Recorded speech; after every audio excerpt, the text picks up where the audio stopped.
Round 4 of the Super League is about to swing into action. There's quite a night on the cards at Salford this Saturday. The City Reds are looking set for a big year, and they face a mighty test against Hull, one of the game's big five. It's live on Sky Sports 1 from 6.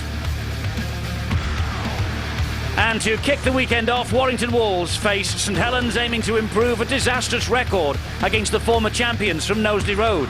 It's just one win against St Helens in the Super League era, and the Wolves believe it's time to justify their pre-season rating as dark horses for the playoffs.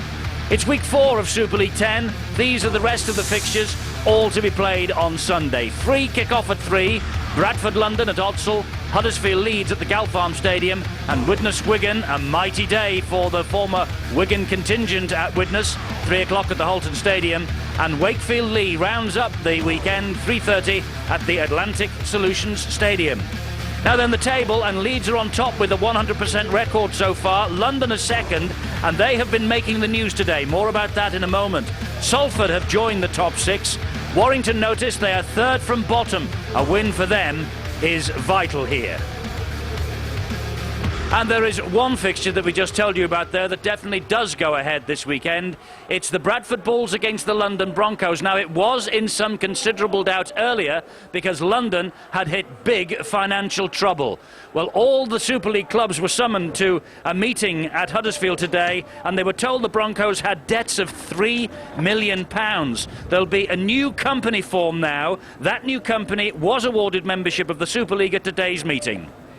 And after the meeting in Huddersfield, Rod Studd spoke to the game's executive chairman, Richard Lewis, but first to the chief executive of the new London Broncos, Nick Cartwright. Got a bad situation we've dealt with. We've asked for the support of the game of rugby league, we've asked for the support of the rugby league, and they've given it to us. I'm sure they're looking to us to make sure we reward what they've done for us, and we've got to make sure we do that. We're obviously very happy that the game has shown support of the Broncos, support of rugby league in London. I think it's a real good decision just for the expansion of rugby league and making sure that rugby league is seen as a sport that does want to impact on the United Kingdom and the wider world. Certainly the clubs discussed all the various possibilities, but overall, in the best interest of the league and rugby league in London, it was felt that it was important to have London Broncos playing and competing, and it was recognised that they had negotiated with their creditors in good faith and made a very substantial offer, which in the end had been turned down. So there was an issue of good faith, which everybody, or most people, felt had been satisfied, really. Well, apparently it was a pretty close-run thing when the vote was taken, but London Broncos do survive. Now, we here are obviously no experts on great financial matters, but we are told there was a debt of £3 million. We are told the inland revenue was £1.5 million owing, but London have managed to survive and they carry on. Steve-O, is it fair? I think it's very difficult to say whether it's right or wrong. I think well, earlier this morning, the rumours were going around that there were 7 Super League clubs who did not want London to survive. That has changed around. Obviously, a democratic vote has come out, and they have got the numbers. And I think that I have to applaud the Rugby Football League because, we call it Super League, but we also should call it Unity League. It's not a matter of just winning everything. You can't have teams at the top all the time.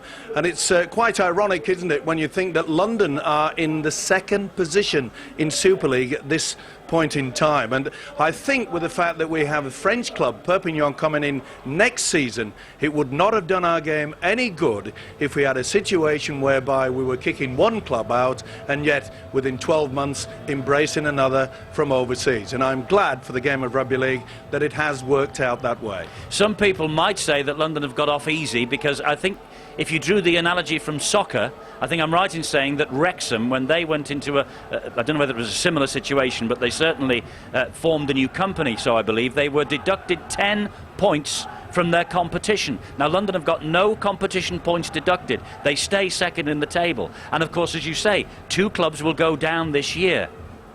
Yeah, well, it makes you think. I don't know the result. I don't know which clubs voted for London or perhaps, if any, voted against them. But I suppose in many ways you couldn't fault any chairman that perhaps know that they're going to be in the lower zone when it comes to season end. Now, if London had been kicked out, then there would only be one team that would go down.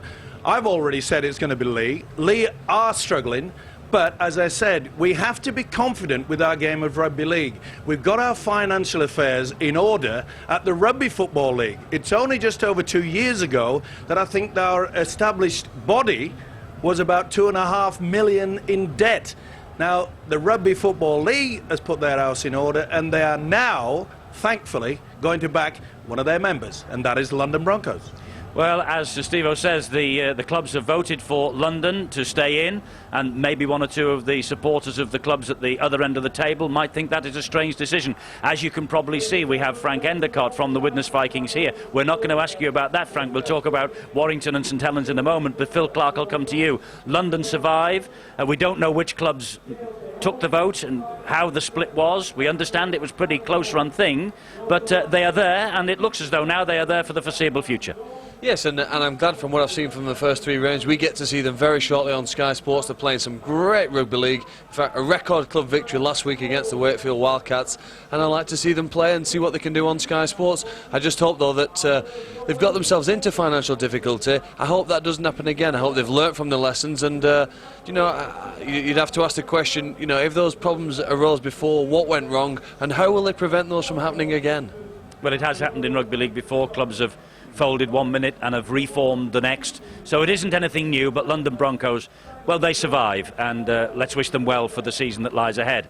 Now we move on to this game here, Warrington against St Helens, and it has the chances, this, of being quite a match, I think, because, well, Warrington, they might be just seen to be a little bit under pressure. I mentioned at the top of the programme that it's about time they justified their tag as dark horses for the top 6. Would you believe they have only won 2 of their last 10 matches, stretching back to last season? Now, as I say, Frank Endicott of the Widnes Vikings is here with us, and Frank, it might be a question of the players who are out tonight actually going to make this an even tougher contest, because there's no Sculthorpe and Long on one side. Nat Wood isn't there for Warrington. This is Warrington's chance, isn't it? Well, Eddie, I think they've got a great chance tonight, but you know, you look at both sides with key players out. You look at St Helens with Cunningham and with Sculthorpe and Long not there, and you've got to fancy your chances. But then you look at the experiment there of Jamie Lyon going into 5'8". I think that's a great experiment, and that could really play for him tonight. Well, Ian Millwood, I know, is hoping that Jamie Lyon might well do a Brad Fittler and will switch from centre into the standoff role, and he thinks he's a world-class player. He thinks he could do it for him.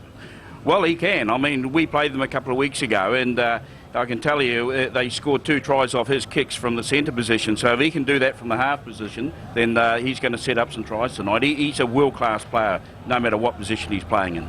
We've talked about the financial problems elsewhere in the Super League. I can tell you here at Warrington tonight, they are hoping for a full house. All the seats have been sold, and it's just turn up on the turnstiles and stand in the terraces. So it's going to be a great atmosphere at the Halliwell-Jones Stadium. There's no doubt about that. And Phil, I know that you have been having a look at the way Warrington have been playing lately. OK, not off to the greatest of start, just 1 win from 3, but Lee Breers is going well, isn't he? Yes, he is. He's going well, and perhaps Martin Gleeson as well has been their star performer. If they have had a problem, they've not had enough dangerous players on the field. We see Martin Gleeson here in this passage of play, scores a great individual try. You'll see him do that tonight. He likes to come on the inside of Lee Breers. He also can do it on the outside of his opposition player, gets outside of his man and scores well. He's been the major threat for Warrington, and probably what he needs are 1 or 2 of his teammates to pose a similar threat when they're in possession. It can't all be about Martin Gleeson in that right centre position. He set up this try as well. I know we see John Clark going over, but it was another good break from Gleeson that got them into that position. Breers has been dangerous, and last week was perhaps his best performance.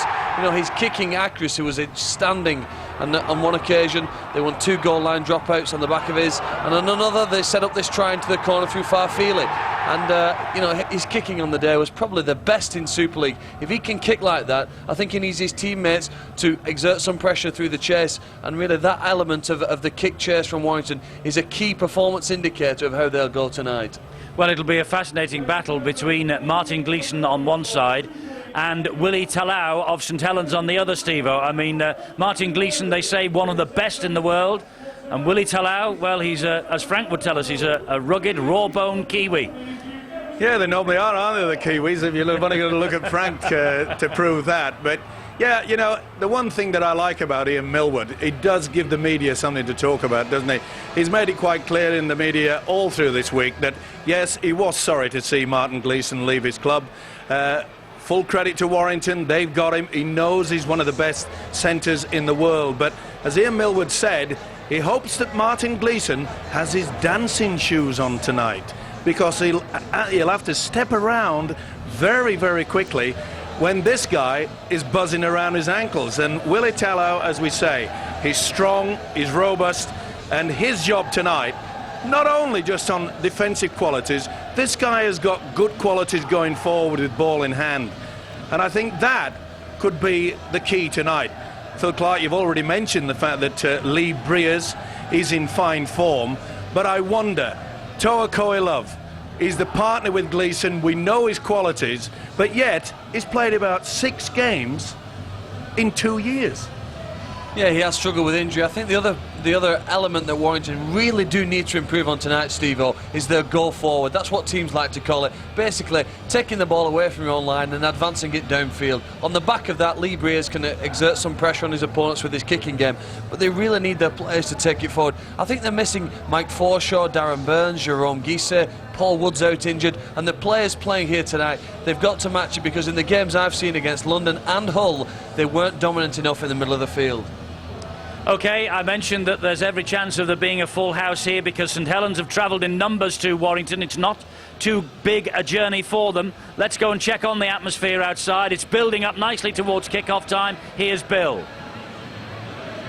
That's right, Eddie. Great support for Saints and another good turnout for Warrington, and they're expecting a great contest here. Normally is between these two sides. A lot of people remarking on the condition of the pitch here at the Hallowell Jones Stadium. It does look a little bit bare. They've had 1 or 2 problems with it, the old problems of a new stadium, and it's pretty sparse. There isn't an awful lot of grass on it, but it is very firm. I think it'll be pretty fast as well. It's interesting, you know, standing down here on the touchlines, being surrounded by a host of top name rugby league stars, the likes of Paul Sculthorpe, who's missing tonight. He's got a groin problem, will be back, I'm told, next weekend against Salford. In fact, wanted to play tonight, but the medical opinion was that he needed possibly another week. Sean Long, he's out as well, ankle problem, no clue given to how long he'll be out for. Nat Wood as well, missing for Warrington, hobbling around very disconsolately with a brace on his left knee. He's off to see a specialist on Tuesday and is fearing the worst, and this is only early in the season. It really is sad to see some of these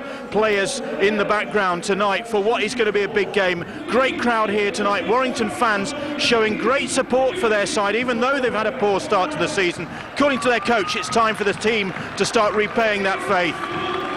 Didn't play that badly last week at Hull, and you know, Hull played very well, and they needed to take the 2 points off us, but we know we've got to raise the bar tonight against St Helens.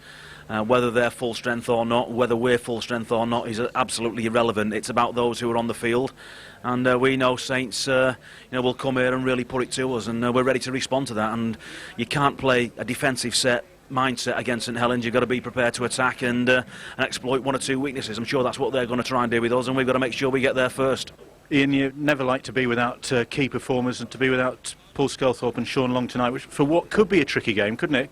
Could cause you problems?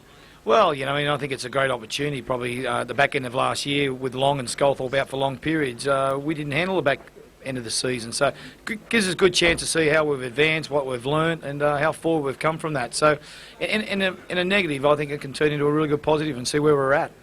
Warrington haven't started that impressively this season, but I suppose you're always a bit wary when you come here. Oh, they're usually really great games here. They're usually very high-scoring games. So let's hope we're scoring the last try and we win the game. But you know, they're a very strong team on paper. I still think with Hooper out also with us, around the halves we're a little bit weakened. But I still think we've got a very strong team to win the game. Thanks, Ian. The 2 coaches, and there is Paul Cullen, the Warrington Wolves coach, 42 years of age today, Paul Cullen, and knows that his team have got a pretty poor record against the Saints. Just 1 win in 21 Super League meetings against St Helens since 1996. Wouldn't it be a wonderful birthday present? 2 Super League points for Paul Cullen here tonight.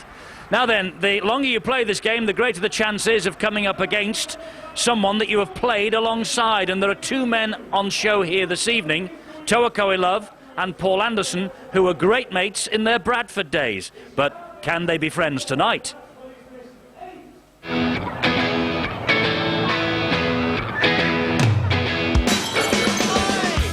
You know, Warrington and St Helens are separated by the tiniest sliver of tarmac. But when it comes to rugby rivalries, they might as well be a million miles apart. But then, if you dig a little deeper, you'll find there is some common ground. Take, for instance, Toa Koilov and Paul Anderson. One time no, sir. Yeah. They're as different as chalk and cheese, and on opposing sides tonight. But last season, they were teammates. It's good, mate. I've known Blue for a long while. I've played against him for, you know, many years now. And it was good to run alongside him for 2 games, was it, Blue? But no, I enjoyed it. I enjoyed my time at Bradford. The game creates many rivalries, but it forges friendships too. It's the professionalism of today's players that allows them to switch from being enemies to mates once the final whistle has blown. It's that sort of sport, isn't it? It's so tough, so physical, but yet people get on so well. There's no real rivalry between people. Everybody gets on real well, and there's no, like I said, no rivalries. I think we're professional about what we do. You know, during the 80 minutes we're out there, we're enemies, but after the game everyone will shake hands and move on. But yeah, while you're out there, it's you against your mates. Different coming from the sunny side of the hill to the dark side of the hill, but Bradford's it's a good club. It's one of the best. It's up there with the best, and it's such a well-run place, and the people who run it are great people. So, but everywhere is like that in the game, really. There's Saints are a top team. I've gone to Saints. I don't look at where I've gone anywhere other than sideways in my career, really. You know what I mean? I've not gone down. Saints, along with Bradford, are the most successful team in Super League. So it's just another challenge in my career. It's the next step in my career. After stints at Hull and Bradford, it's a return to the old stomping ground for Toa. It's one he never really left, geographically at least. I've always lived in Warrington. My heart's always been with Warrington. It's the place that I first started at, like you said, and I enjoyed playing my rugby there. So it's you know, it's been good for me to come back here. I fitted in really well with Paul Cullen there. Now I actually played with Paul a few years ago, and I was there when he was the assistant coach, so it's made it easy for me to fit in. Paul sees the swing and direction of his career positively, and it's helped his waistline too. Get some exercise. I think that's all down to Apollo. You have a word with Apollo and see the meters that we've been putting in since the end of November, and I'm just ready for the new challenge. Toa is hoping his return to Warrington will mark the end of a disastrous run of injuries that have blighted his career. I've had a couple of bad injuries over the last couple of seasons, but you know, it's part of the game. You just have to take it on the chin and move on. And you know, I was fortunate enough to come back to the club that I've always wanted to play for. Tonight's game will be anything but a walk in the park for either of these two, but hopefully they'll still be buddies when it's all over. Candidates, I wonder, for man of the match, Paul Anderson and Toa Koilov. Talking of man of the match, Ian Millwood always loves to have a little dig in the build-up to a match, and he believes that Jamie Lyon might have a chance of winning the man of the match award tonight because he's playing at standoff for Saints for the first time. And there's the prize that somebody will go home with this evening. The Watch and Dave Hadfield and members of the British press, they will be making the choice. Sean Long and Paul Sculthorpe would have been short price favourites, I think. They, as you can see, are sitting this one out in the stands. It's normally a place, actually, over the past 2 years where Toa Koilov has been sitting. Poor old Toa, he played for Hull and he played for Bradford. Well, I say played, he played about 4 games in 2 years, Frank, but he's back here at Warrington, and you will know a lot about him, and you're bound to know a lot about the fellow who's opposite him, Willie Talau. Yeah, for sure. I mean, Koilov's always been a very, very good centre. Plenty of ability there, but he's had a horrific run with injuries, and on many occasions I actually looked at picking him for the New Zealand team, and he'd only come up with that injury again. But looking at Willie Talau, I think his battle tonight with Gleeson's going to be the match-up of the game. Willie Talau's got a tendency to come off his line like the old up and in defence, and if Gleeson can get on the outside of him tonight, I think he could have a field day. And what about Jamie Lyon at 6? Do you think that will be a masterstroke? Well, time will prove that, but I think under the circumstances, I don't think Ian Millwood's got a lot. Well, he can't do much else than that. I think he's the talented player that can go in there and swing a game. So there's no use him out wide and not getting the ball. Put him in the action, see what he can do. He hasn't got a bad kicking game.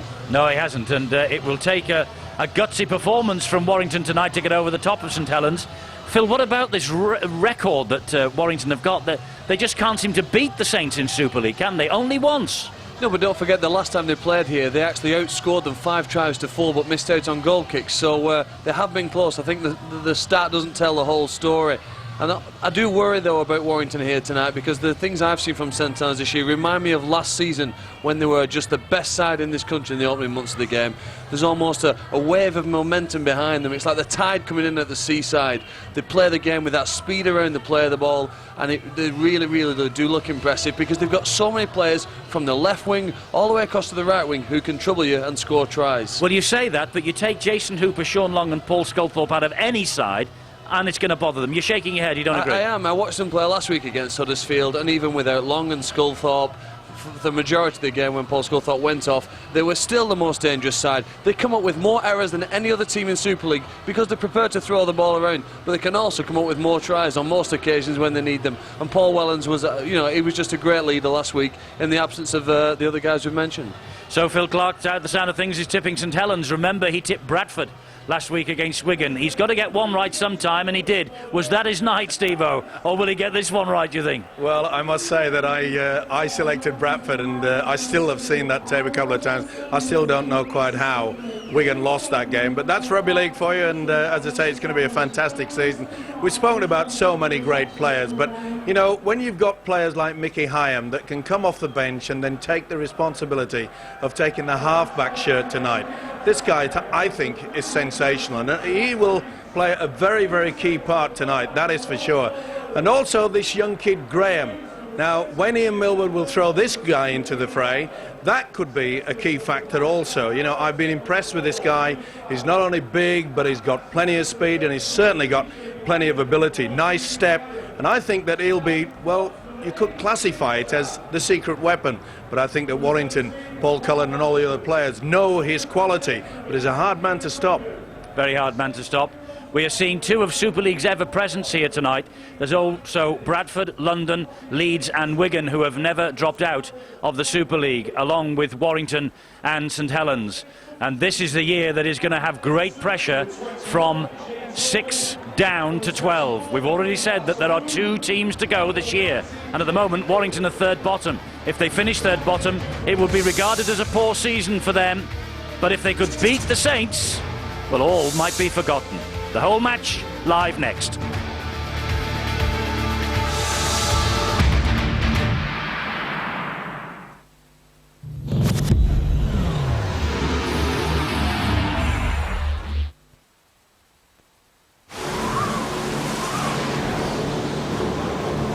Just look at me.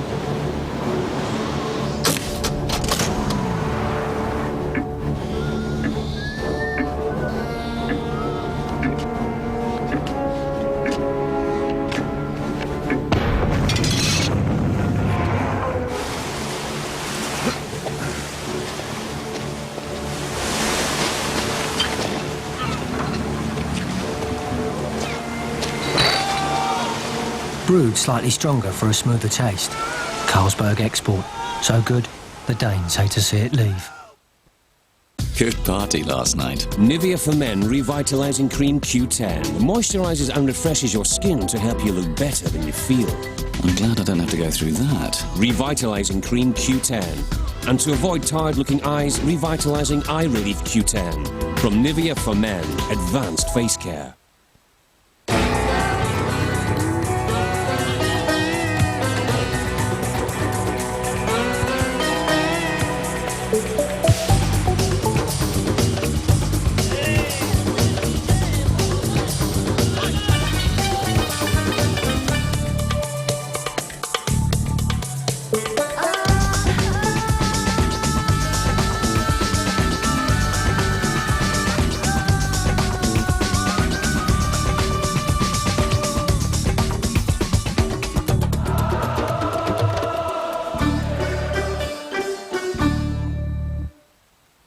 Price reverse now at B&Q means savings on over 5,000 products.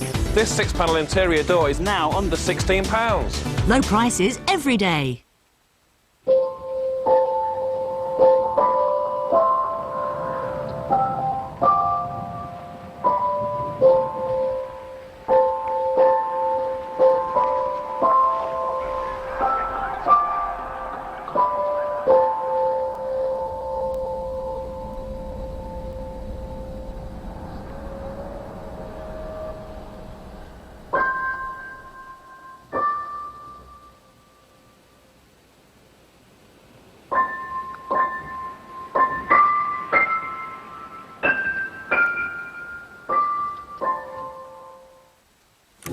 got his first trophy.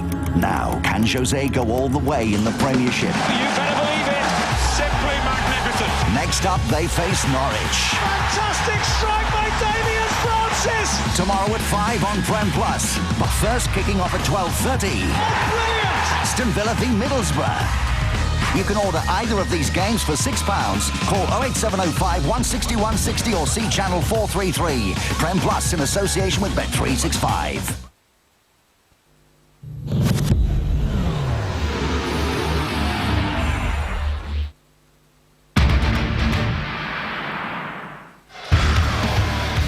It's week 4 of the Super League of 2005, and it's Warrington against St Helens to kick this weekend off. Warrington struggling to justify their pre-season rating as dark horses for the playoffs. St Helens bidding to extend their unbeaten sequence against Warrington to 4 long years and 10 games. And this is the scene inside the Warrington dressing room. A big night for number 3 there, Martin Gleeson. The first time up against his former St Helens teammates since he left in the middle of last year. And the St Helens side, missing the likes of Jason Hooper, Sean Long and Paul Sculthorpe. It's the guts of any side, and it will be interesting to see how they cope.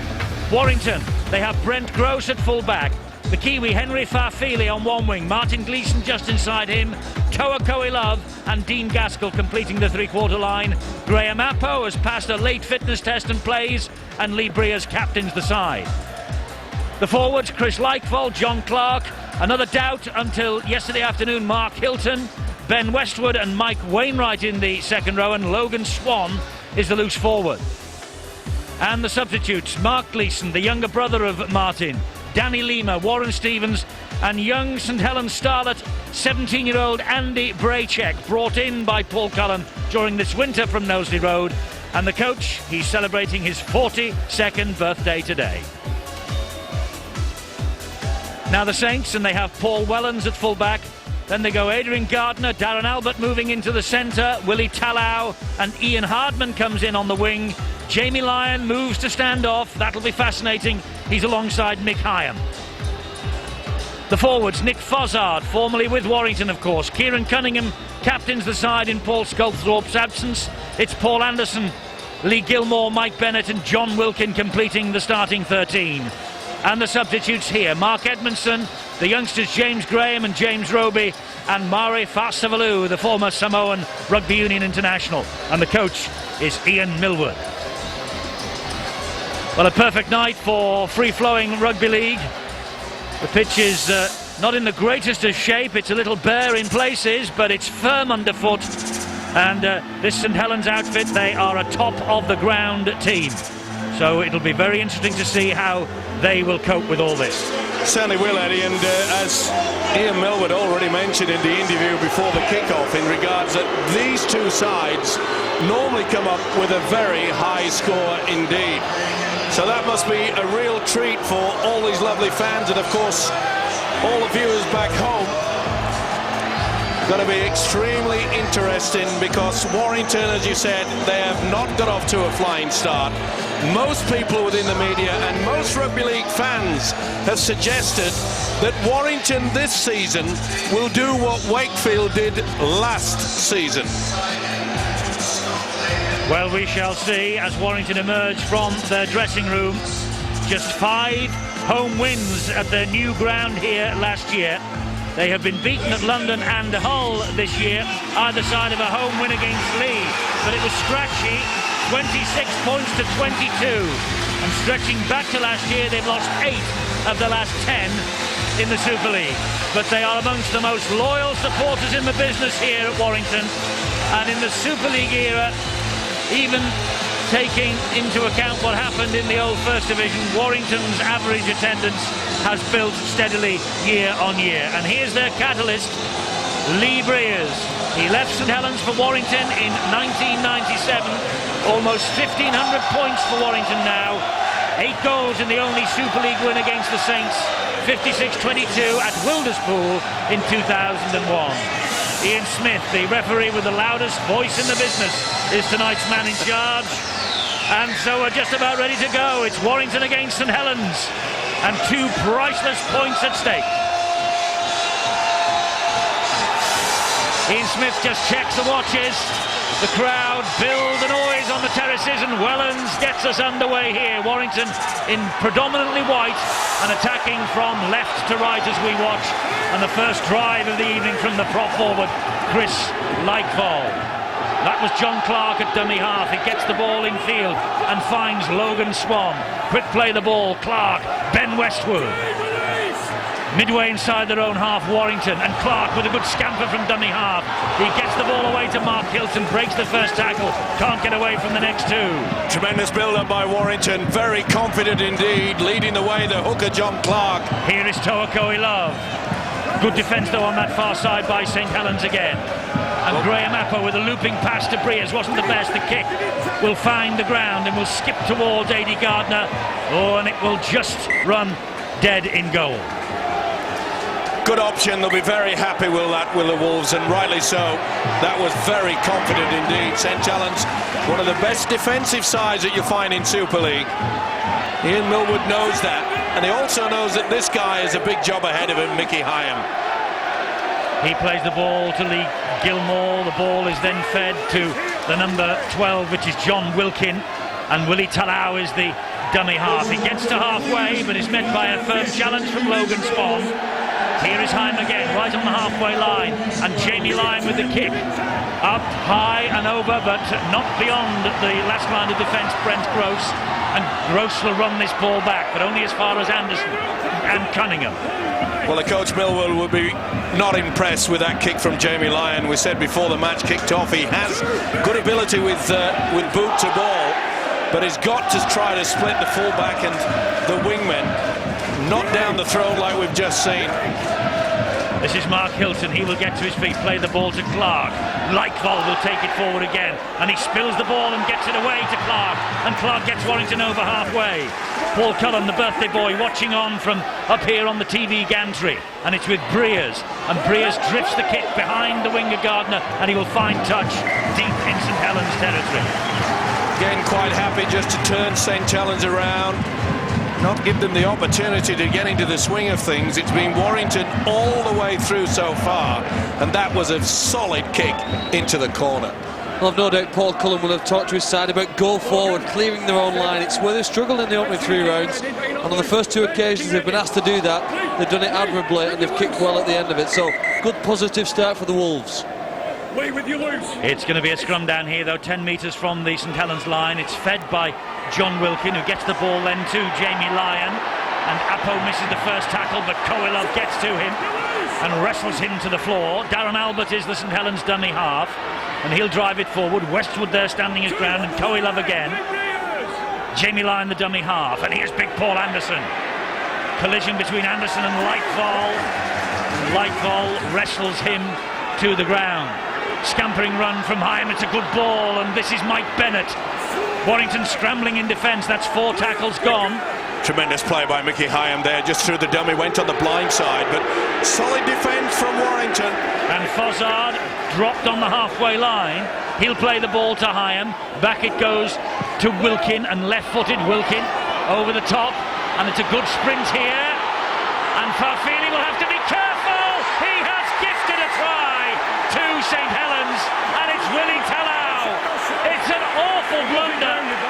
It is a dreadful blunder, I think, by Farfili, the New Zealand international. The referee has handed it on to the video referee to give, but the ball just seemed to come free then, and even if a St Helens hand got to it, it would have been played backwards. Now, was he onside? Looks it to me. Good kick from Wilkin. Left footer right down into it, but what a mistake by Farfili. This is going to be try time, don't worry about that, Mr. Talau. He was sent out on this field to do a job and make sure they close down Martin Gleeson. He's done more than that. Well, was he tackled without the ball there, Steve-O, Farfili? Well, to be fair, it looked as though Farfili's going to pick up the ball. Now, in doing that, he's got to go for the tackle, and it touched him, so this try will be given. I will be very surprised. We talk about momentum rules, we talk about the new tackle rule. You can see there, Farfili is going for it, and it's only natural that Gardner thinks that he's picked it up at that point, and Gardner does touch it. I would give this. I'll be very, very surprised if this is not given. But I have been surprised many times before, Eddie. He's kicking to see whether they are onside, and it looks that way for me. He will now check whether he has pushed him. Now Gardner, now you can take it both ways. Does Farr feel he stopped? So therefore Gardner automatically, because he's running forward, runs into him. I'm going to give this. David Campbell is tonight's video referee. It's up to him. He's having a very close look at every aspect of this. He could have been deemed to have tackled him without the ball, but Talau thinks he's scored. So do Dave I. Campbell disallows the try. It's a penalty kick to the defence. And it's a birthday present for Paul Cullen, because I think I'm with you, Steve-O. All right, he may have touched him slightly before, but St Helens deserved a try for that. You've certainly got to have a right to go for the man when the ball's in the tackling. I'm with you. Anyway, birthday present for Paul Cullen. It certainly is, but I've got to say, look, if one man's running forward, surely the video referee will say, well, has he created obstruction? Stopping Gardner from making any momentum to contest the ball. That surprised me. I think the video ref's got it wrong. Well, the first time I saw it, I did raise the question and put a question mark in your minds, and let me just say that David Campbell, the video referee, cannot hear any of our commentary during the video referee decision, so he made his own mind up about that, and the try is disallowed, and that, as Phil Clark says, a golden opportunity for Warrington and their birthday boy coach Paul Cullen. Breers, and Cunningham wrestled him to the ground. Well, Breers teased him, says, come and get me, and Cunningham said, I've got you. Yeah, you don't do that to Kieran Cunningham, do you? Brent Gross wants to get on with it, and Warrington have a penalty holding down Jamie Lyon. Well, decisions sometimes go with you, sometimes go for you, and they can rattle you. Well, it certainly rattled Saints, that's for sure, because Jamie Lyon has got all the experience in the world. He realised that they were on the back foot, and he took the gamble that maybe we'd give away the possibility of 2 points rather than the 6. Well, it's been all action, and I must say, Phil, you know, that you can sense it, can't you? Feel the crowd, the Barmy armies all over the place.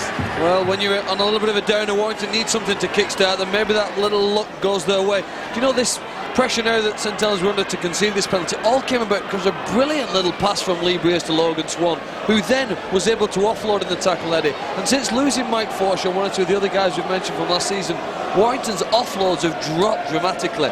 They need to be a little bit more dangerous by keeping the ball alive in their opponent's half. Well, Lee Breers, as I say, left St Helens for Warrington in 1997.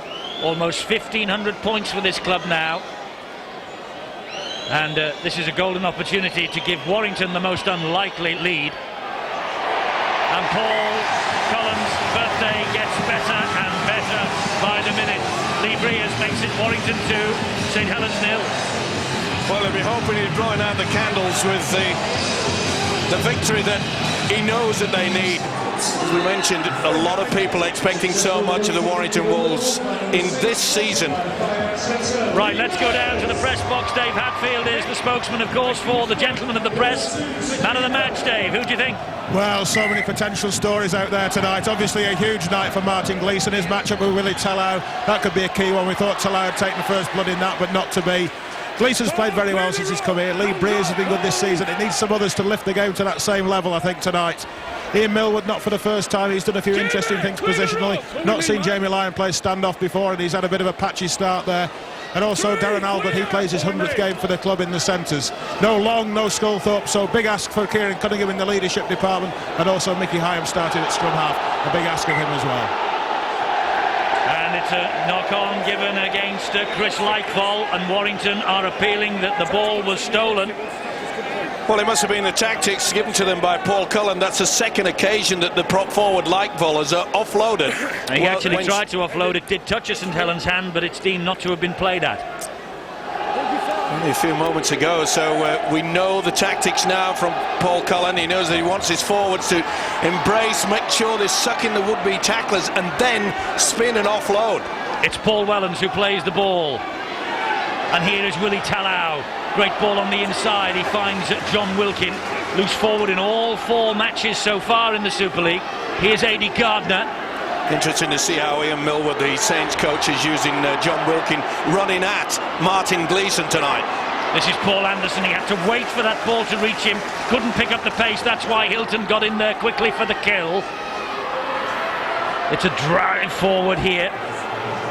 And Warrington on the last tackle. Stopped Wilkin. It's Lyon and a little drifted kick forward by Mickey Hyam, but gobbled up by the Warrington defence. Good work from Toa Coelho there. Anticipated. But it's been a pretty fast open game so far. You just sense that the adrenaline pumping through these players out there. They want to show off their best qualities, and I think we'll get it. Great hit. Some great tackling going on in defence for both sides. John Clark, the dummy half for Warrington. Here is Chris Likefall. Clark again. Last tackle. Great defensive stint here by St Helens. And Breers with a big booming kick downfield, but straight into the arms of Paul Wellens, the St Helens fullback. Good chase though by the men in white, and Clark snares the fullback and they bring him to ground. Not the best kick either as well. One person you don't want to be going down the throat is the quality of Paul Wellens. But I must say, I haven't seen a Warrington side for quite some time that's showing so much eagerness in the defensive quality. The first and second markers, they're working overtime. They are, and here now is young Ian Hardman, just over the halfway line. Mickey Hyam is the dummy half. He finds Nick Fozzard. Wainwright gets to him with the tackle. Fozzard on his knees makes a couple more metres. It's the last tackle here, and Lyon with the kick over the top. Not a bad one. Oh, and it stands, and it's difficult for Gross, but he gets out of trouble well. And Warrington are back in possession. Lyon is the man who led the chase. Let's hear for the first time tonight, drawing the commentary, from Frank Endicott, the Widnes Vikings coach. Frank, it's a rip-roaring start to this. Oh, it is, Eddie. I mean, both teams really want to win this bad, and both packs are feeling each other out at the moment, but I can see Warrington's Lee Breers becoming a very dominant player in this game. I notice in attack he's right in there, taking the ball one off the rack, you know, get for the kicking game and getting players running off him, like Logan Swan, but in defence they're hiding him one inside the winger, so very interesting tactics. And there is Breers with a big kick downfield. He was looking for a 40-20. Gardner is after it. Gardner will have to pick it up just shy of his own line. The chase isn't bad.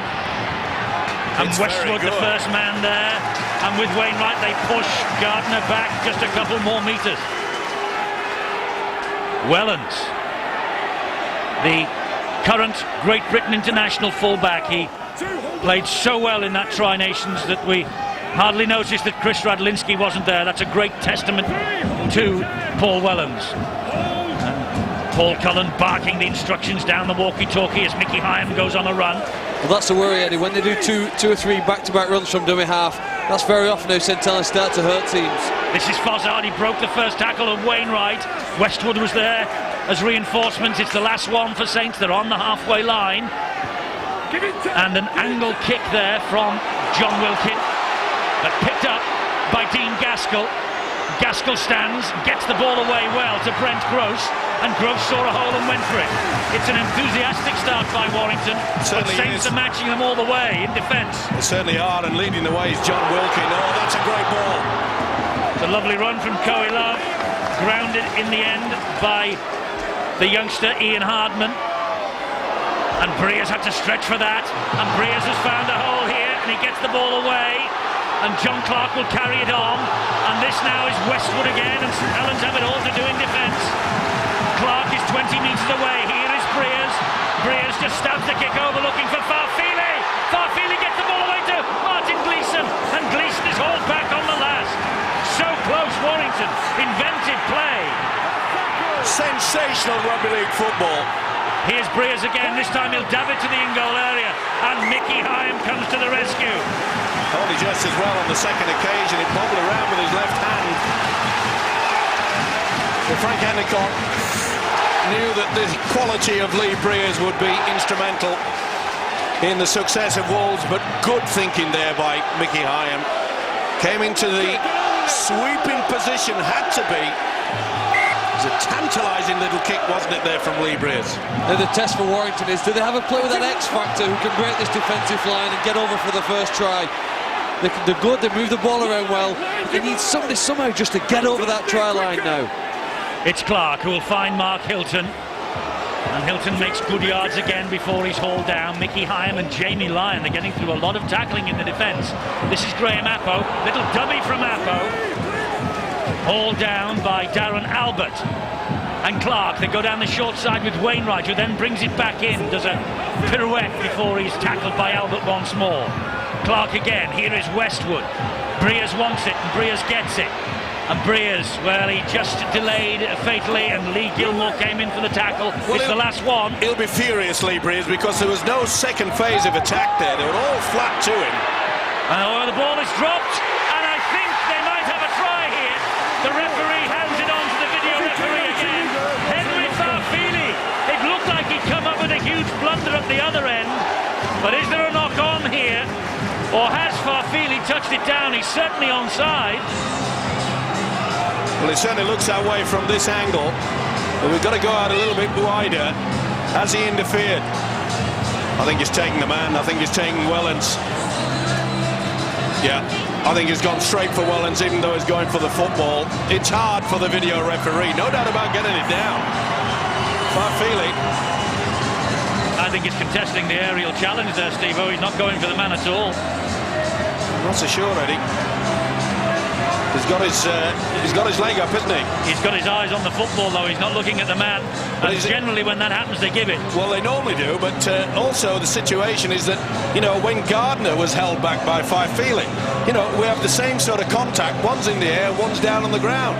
Which is he going to give? I wonder what Phil Clark's view is. Well, I'd give him the last one, and I'll give this one as well. I think, you know, if it is a try, the St Helens have conceded 10 tries this year, and 6 of them have been on the last tackle from kicks. Warrington will be aware of the fact that that's probably the best chance you've got against scoring against this Saints defence. Well, has very strong. Has Henry Farfili got the nod from David Campbell? Yes, he has. Well, he was the villain, we thought, just a few short minutes ago, and suddenly Henry Farfili is the hero, and Warrington are ahead by 6 points to 0. Well, you're spot on, Eddie, in regards to the fact that when they look at the football, the officials have the ability to say he was contesting for the ball, but by the same token, so was Gardner when Farfili made the error at the other end. He was Johnny on the spot, or Henry, should we say, because Henry Farfili has come up with a vital 4-pointer. Is it Henry Farfili's birthday, or is it Paul Cullen's birthday? Well, Lady Luck shining on the man. They did everything right. Perfect kick, just short of the try line. The winger got up, he contested it legally, and they took advantage of the lucky bounce. Can Breers add the extras to make it the perfect 6? Yes, he can. And Warrington are ahead by 8 points to 0. Well, they must not relax, St Helens, because you relax against St Helens and it's fatal. But you've got to give credit as also to the full-back who's timed up on the blind side, took full advantage. It's not often that you'll see anybody out-jump Paul Wellens. Ed has just mentioned the wonderful tri-series he had for Great Britain. Well, the adrenaline will be pumping around the Warrington players' bodies right now. This is Lightfall, who takes the tackle from Wilkin and Anderson. Not only the adrenaline, I think there'll be a few bruises as well. Boy, Paul Anderson really cleaned him up there. Here comes Mark Hilton. Now, we've seen over the years, haven't we, Eddie, that Warrington show their absolute wonderful rugby league prowess and then at times just fall asleep. This is the moment, this is the crucial point where Paul Cullen has to say, we must kick on from here. Well, if they can, they could be on the verge of an historic win. And this is the fellow who's engineering it all at the moment. These kicks are punishing. That's going to be too deep, I think. But he's not bothered, Eddie. That is a ploy, I'm sure. That's the second one. He knows he's upset, but look where they can get their full line of defence straight away. And here comes Ian Hartman. Territorially, Warrington are bossing the issue. Gilmore scampers away from dummy half, tries to get the arm free to pass, but Clark was all over him upstairs, and Gleeson. Good tackling again, Gleeson and Clark. They're working hard round the ruck at Warrington just now. Willie Tallow finds Fozzard. Ian Millwood knows his men were denied what he, I'm sure, will believe was a certain try early on. all coaches do, Eddie. Well, his reaction was enough. This is Jamie Lyon with a high kick. It's a difficult one for Brent Gross. He lets it bounce, and he's got to run this back, and he can't do so. Great chase by St Helens. Gross just seemed to lose it in the lights. Certainly lost it, Eddie. He was in a good position, but what a high kick there from Jamie Lyon. Oh, he's got a bit of his own back, hasn't he? There it was Brett Gross's lovely kick on that blind side that brought the first try of the game. Enthusiastic chase from Gilmore here. Certainly was. They got there in numbers. So second set of 6 coming up for St Helens from the goal line dropout. One here last time out, 26-24, but Warrington outscored them 5 tries to 4. Fozzard! Oh, Wainwright stood his ground then. Jamie Lyon. Mike Bennett now for St Helens. Oh, it's rugged out there. I love it. I love it. More of it, please. Here's Mickey Hyam. Great little run. Finds Anderson. Oh, Anderson has lost it. It's a knock on. And Warrington's defence stands tall again. Losing the tempers out there as well. Stood his ground at Clark. Went for the big hit. Lost control. Officials got it spot on. Kieran Cunningham just led a query to referee Ian Smith. But it was a good hit by John Clark, former Great Britain Academy international, back at hooker last week against big Paul Anderson there. He got his first try for the Saints at Huddersfield last week. Referee wants the scrum to reform. And it just shows you, Eddie, that, you know, it's not a matter of just whether you're a big man or against a smaller one. It's all about technique, and John Clark, technique there was superb. Martin Gleeson being given the same treatment by the St Helens fans as Nick Fozzard is being given by the Warrington supporters. This is Brent Gross. They have a short memory, rugby league fans, don't they? All fans. Are you trying to tell me that? Oh, they remember everything you say, don't worry about that. And this is Westwood. Some of the hits out there are quite cruel, and this is where, you know, you've got to just start grinding away, and they're doing it right, making sure that the kick and chase is good. Danny Lima with that play the ball. This is Breers. That's a beautiful chip over to Farfili. He tried to get the ball away. It went forward. Gleeson has it, but the referee will order the turnover. I think Lee Breers just showing the variety in his kicking game, isn't he? And that will force St Helens to just not sit back and have a player waiting for a high deep kick. Gardner has to come up quickly and handle the situation well, but again, it keeps St Helens on the toes on this left-hand flank where Farfili is at his most dangerous when the ball's being kicked. Well, that's what we like to see from Lee Breers. We know he's got the quality there, and he could see that Eddie Gardner had dropped back expecting the long kick, just put it into the central area, and it nearly came off for them. Yes, on his day he's a real little thinker, is Lee Breers. Here's Cunningham. Bounces off the first would-be challenger, step through the second one. John Clark got to him in the end. Here is Hyam. Mark Edmondson off the bench for St Helens on the last tackle here. Will he drop that? Not going Ian Millwood's way at the moment. Certainly isn't. Tried to rush the ball, knew that it was the last one, and it amazes me, you know, Eddie, there was a knee there, just jolted it. Pretty difficult for the official to see it anyway, but you know, it amazes me. There you can see Edmondson getting up to play the ball quickly on the last, and they know the man shouted for the kick. Just take your time. Breers feeds the scrum, comes out by Westwood to Graham Appo. Appo operating this evening at standoff, where he surprisingly, a lot of people say, won the place in the dream team a couple of seasons ago, but he had a wonderful season then. Here is Danny Lima now. Great run from the big prop forward. And that will lift Warrington. It's lifted their supporters. This is Chris Likevall. Likevall will take the tackle. Edmondson was there, so too Fozzard. That's 4 gone. It's with Breers. And Breers finds Gleeson. And suddenly it opens up for Gleeson. And he offloads to Brent Gross, and Fozzard, good job he was there. Knock on. Lost control of it. But again, scintillating stuff from this Warrington outfit. Well, the crowds have turned up here at the new stadium, and I must say, They are being served up some wonderful rugby league football. Just a little bit unlucky there. You've got to give full credit to Nick Fozzard. Not often you'll see a prop forward coming in and filling in the empty gap in defence. Jamie Lyon. Oh, it's a great tackle, and what's more, he's lost the ball. Went backwards. And the Warrington fans are going potty about that. The players will have to get on with it. The ball went backwards, he lost the ball in the tackle. And Albert, did it actually hit Darren Albert? Did he knock the ball forward? Well, it's academic. The referee says play on. And here is Mickey Hyatt. He comes down the right-hand channel with Fozzard again.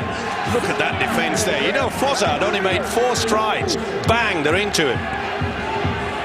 Well, that's fantastic defence, Eddie. It's great defence from Warrington. Let's get Frank Endicott's view on it. Yeah, Eddie, you know, you look at the Warrington defence, they're really putting a lot of pressure on St Helens at the moment, as we're seeing now. But the players impressing me at the moment are the front rowers, the 2 sets of front rowers on both sides. They're doing a great job for their team, laying up the platform for the halfbacks to play off. Well, St Helens should have been pulled up there for the knock-on by Cunningham. It was on the last, so I suppose people will say it won't matter, but Warrington had to make a very important challenge. Here is Danny Lima. And John Clark waits at dummy half, midway inside the Saints' half of the field. It's with Graham Appo. Oh, and that went behind them. And fortunately for Warrington, Dean Gaskell is there to tidy up the pieces. Appo now again to try and make amends. Again down the short side with Wainwright. Has impressed me, Wainwright. Running very much on that tight side on the left-hand position. He made half a break there, you know, he just couldn't get the ball away to Coe Love. And Lightfall almost through, and a very important tackle there from Graham. Here is Lee Breers on the last. There's a sliding kick behind the defence. And Gardner with work to do, and does it too. He stays within the field of play. Tremendous play by the winger there, mainly due to the fact that he shouted to his own players, leave it, I'm facing into it, I can get into the field of play. If you do it the opposite way around, 2 guys running backwards, you finish up in your in-goal area. That was great work from Gardner. There's A.D. Gardner again underneath that tackle from Ben Westwood. And Gilmore runs the ball out again from dummy half. Wrestle to the ground. There's Nathan Wood, the man missing from the heart of this Warrington side. Hyam gets to his feet on the last. That's Jamie Lyon. Oh, and a little bit of... Well, they're not watching the ball. And Gilmore with the kick. And straight to Farfili on the bounce.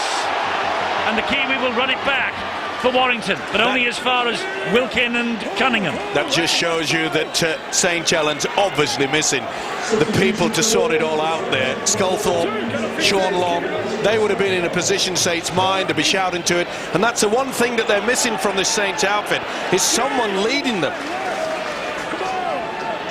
Lima gets to his feet, plays it to Clark, it's flicked inside then to Ben Westwood.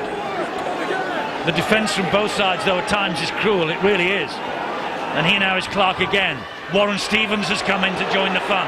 He gets the ball away. Knocked on. I think all of the Warrington players have looked at the stats and thought, listen, as a side, we're not offloading the ball enough. But if anything now, they're all trying that little bit too hard.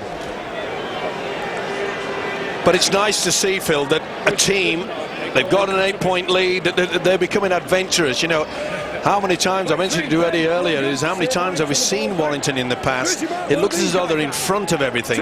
There's the offloads, says it's for itself, but they just lose concentration. Yeah, they'd love to entertain, don't they? You never go away from Warrington saying that they've played a boring brand of rugby league, but sometimes it's not been a winning brand. But they do move the ball around. Speaking to Paul Cullen this week, he was really looking forward to the challenge of the Saints. Knows that his season has got to get going. And they want to keep his side's defensive effort, because that's where they probably dominate. In fact, both sides have been better in defence than they have in offence. And this is Cunningham. This fellow's very difficult to put down. It took 3 in white jerseys, and Ian Millwood makes his way down the steps to come to the sideline. And here is Wilkin again. Back it goes to Lyon. It wasn't the best pass, and Lyon lost a bit of momentum and then flicked the ball nicely to James Graham. That's the last one. And Wilkin off the outside of the boot, and Gross will have work to do here. It doesn't find the in-goal area, and Gross will run it back. Dean Gaskell little doubt in my mind the reason why you saw him, Millwood, come down from the stand to get on the sideline is to sort his side out. Good ball that from Wainwright to Clark. Good defence needed by Graham, and it was. And here is Warren Stevens. And Warrington certainly winning the collisions at the moment. It's Gross. He gets Warrington to halfway. He's hauled down. And that's important that they do get into this area, so they know that a kick can go down. It'll turn, or should turn, St Helens back in their own quarter, and they've done that yet again. Look at this chase from St Helens.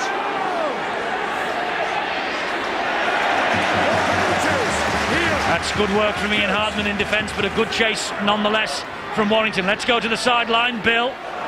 Eddie, just caught a glimpse of Ian Millwood down here on the sideline, and he's been chatting to young James Roby, who has got his top off and I think is just about to come on. Well, he might be, but this is Hardman. Oh, that was a high one, and that was a late one, and Ian Millwood is understandably not happy with that. It was high on young Ian Hardman. Beautiful hands though to send the big winger away, wasn't it? John Clark far too high, went for the neck, and then here it comes. Knees. Well, it's the knees into the ribs, isn't it? Not called for. This should go on report. It is a bad one, Eddie. Koilov goes in with the knees. There you can see the coach far from impressed. And I think this is going on report, and rightly so. It was a bad one. Yes, it's on report. It's a penalty to St Helens, not for the initial challenge by Clark, but for the late fly in with the knees by Koilov. Mind you, he had to go in for the ball and the man because he wasn't tackled. Yeah, but you don't go in with your knees in. I accept that. I accept that. I mean, the one thing that Paul Cullen will be upset about is that, you know, we have not over the past two. It's a bad one. The knee went straight into Hardman's back, into his rib cage. The thing is that Paul Cullen wants Koilov out there. He's had horrific injuries for the past 2 years, and now he might be fit and yet suspended. Who knows? Well, we don't know. This is Wellens. 3 hunting the St Helens full-back. He's not heard the call. He's going to give a penalty away. Ben Westwood. The referee shouted, held, release. And Westwood obviously didn't hear him, but I'm afraid that's no excuse. Well, they've done the right thing, St Helens. They've turned down the offer for 2. They had a quick tap and they're on with it. And James Roby is on, and here is Hyam, and this is the first time really that Saints have threatened the Warrington line.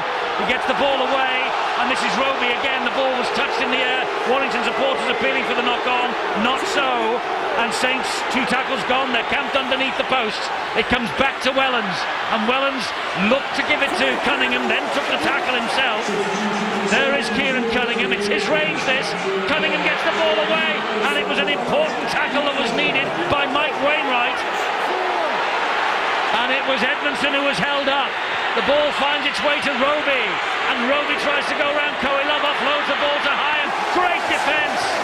Great defence from Koilov. It's on the last. Here is Jamie Lyon. Kick to the corner. Farfili's there, and Farfili diffuses the ball. In goal. Danger averted for Warrington. He took it well. This is so close. Wainwright to the rescue there on Edmondson. It's getting very tasty. Listen to this crowd. They're paying for blood, and I tell you what, if this cat is on, there'll be plenty on offer. Coming up to the halfway mark, the Warrington fans. It's a rare sight, their team leading St Helens in any Super League fixture. Just that once they have beaten them in the summer era. And this is Breers, and he's inventive again. It was a good tackle needed by Edmondson. Heading both sides now, sent on 2 players who they want to make a massive impact in the last 10 minutes of the first half.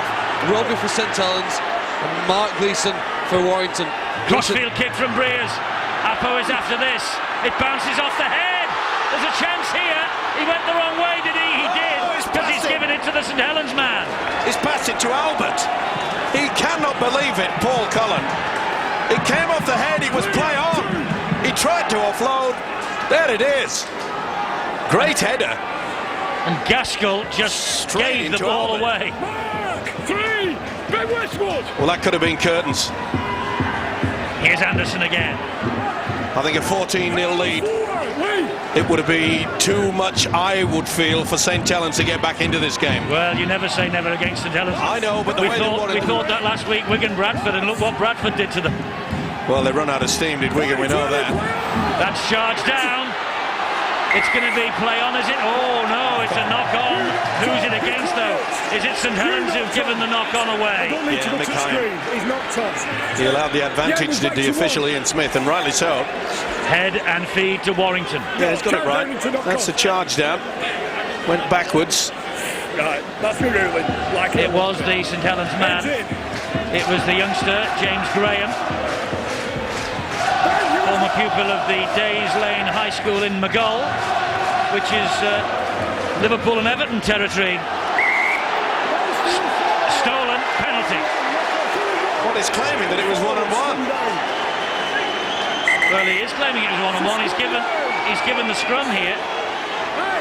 Well, I think the officials got it wrong in the first place. It was 1-on-1, and I think he's been told that he's come up with an error. He was about to give a penalty.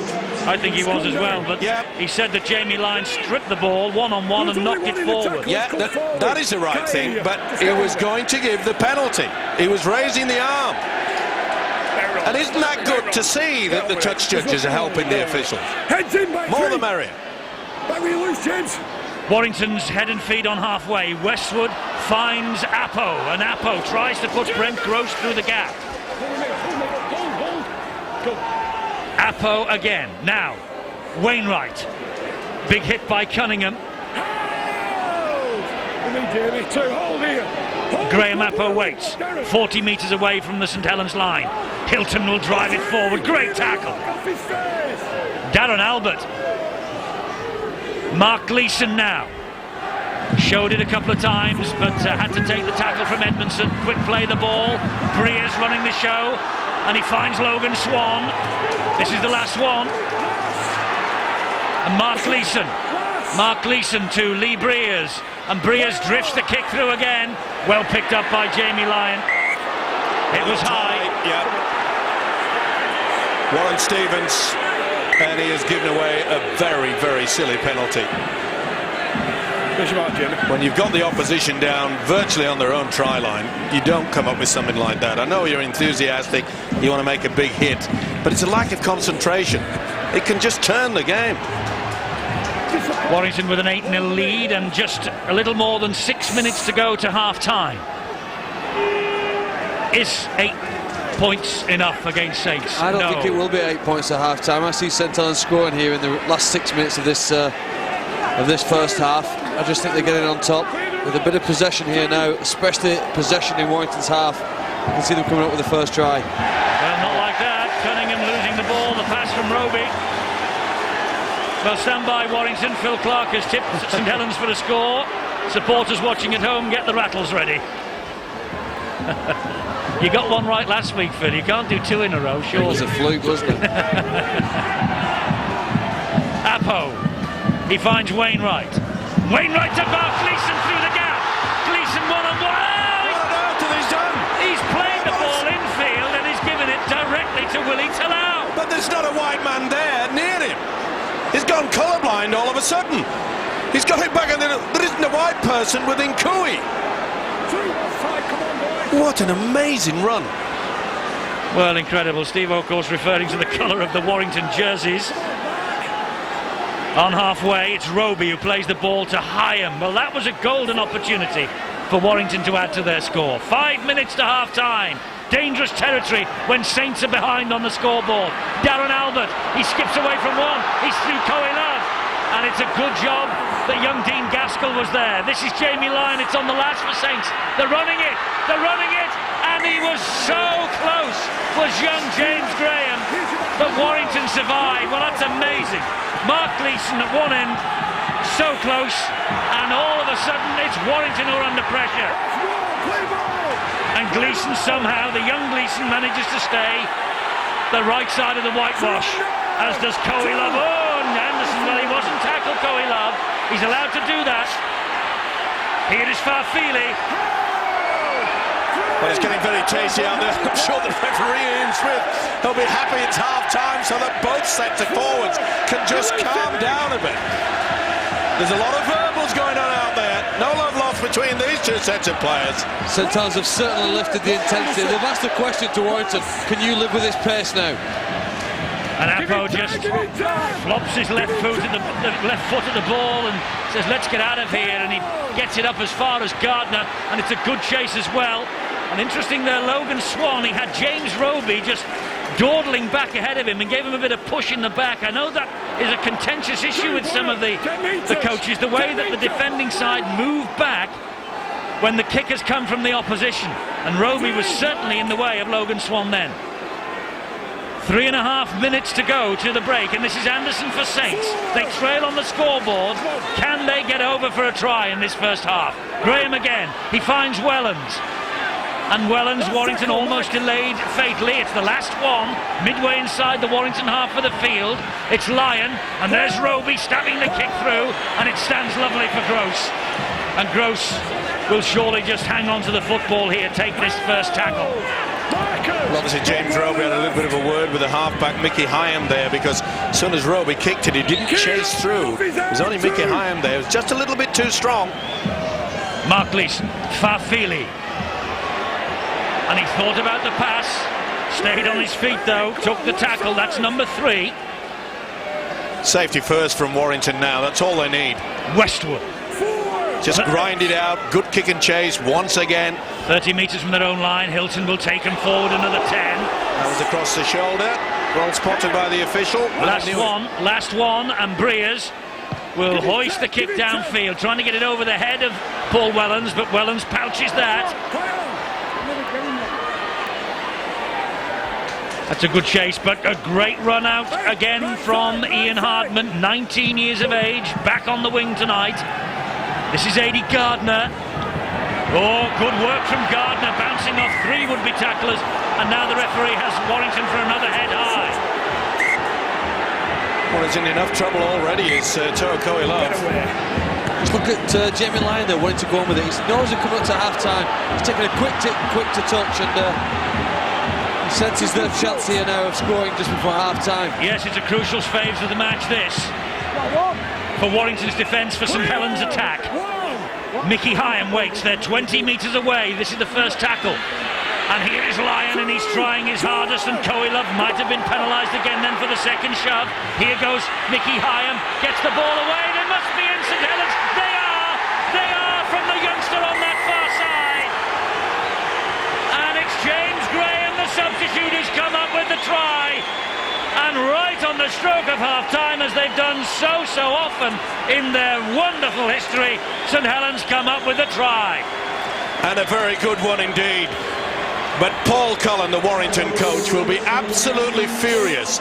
Remember, with just less than 2 minutes remaining, they had the Saints on their own line. They gave away a silly penalty. Then they give away another penalty, a high shot from Toa Koilov. 2 high shots, 65 metres downfield, and they fall for the 5-card trick. He's an impressive player, this youngster, James Graham. You could see there, Mickey Hyam looking to get the penalty. He didn't need to, but he used Koilov, who was offside. He couldn't make any advance either way. He's using Koilov there, and as soon as they came out of the line, well finished. I think he's excited. And so he should be, and I bet James Graham's excited as well. That's the first try he scored for St Helens in the first team. And here is the conversion attempt coming in, and he's missed it. Paul Wellens misses with the kick. Warrington lead 8-4, and there is the half-time siren. Well, a very important try maybe from James Graham. England Academy captain last year, Graham. He has immense potential. But it was a couple of penalties that conspired by Warrington to give St Helens the territory to score the try right on half-time. But Warrington hold the lead at the break. It's 8 points to 4.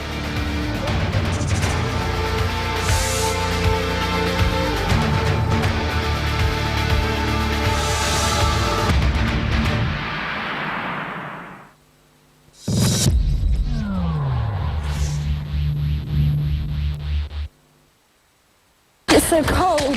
My feet are soaking, my lungs are on fire, I feel exhausted. I must keep going, never giving up.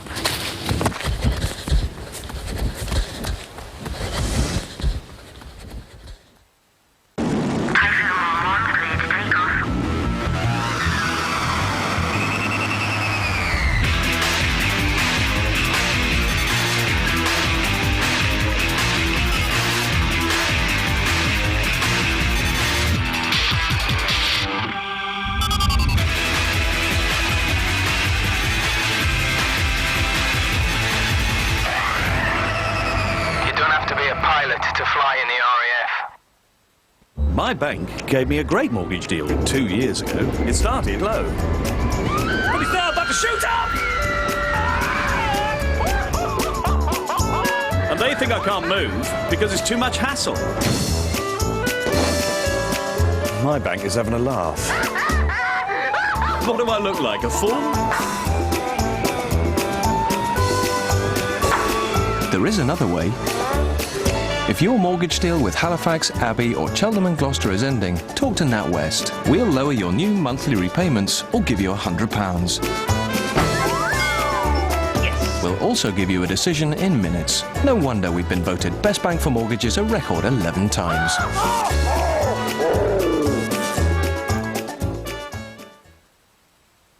Dennis, a masked man just put his head inside the tent and said we can get Tiscali broadband for just $15.99 a month. Plus a free modem and free connection. Dennis is coming back! Dennis, he's... Oh! Broadband for $15.99 a month? That is cheap. For broadband from just $15.99, call Tiscali now on 0800 107 9000.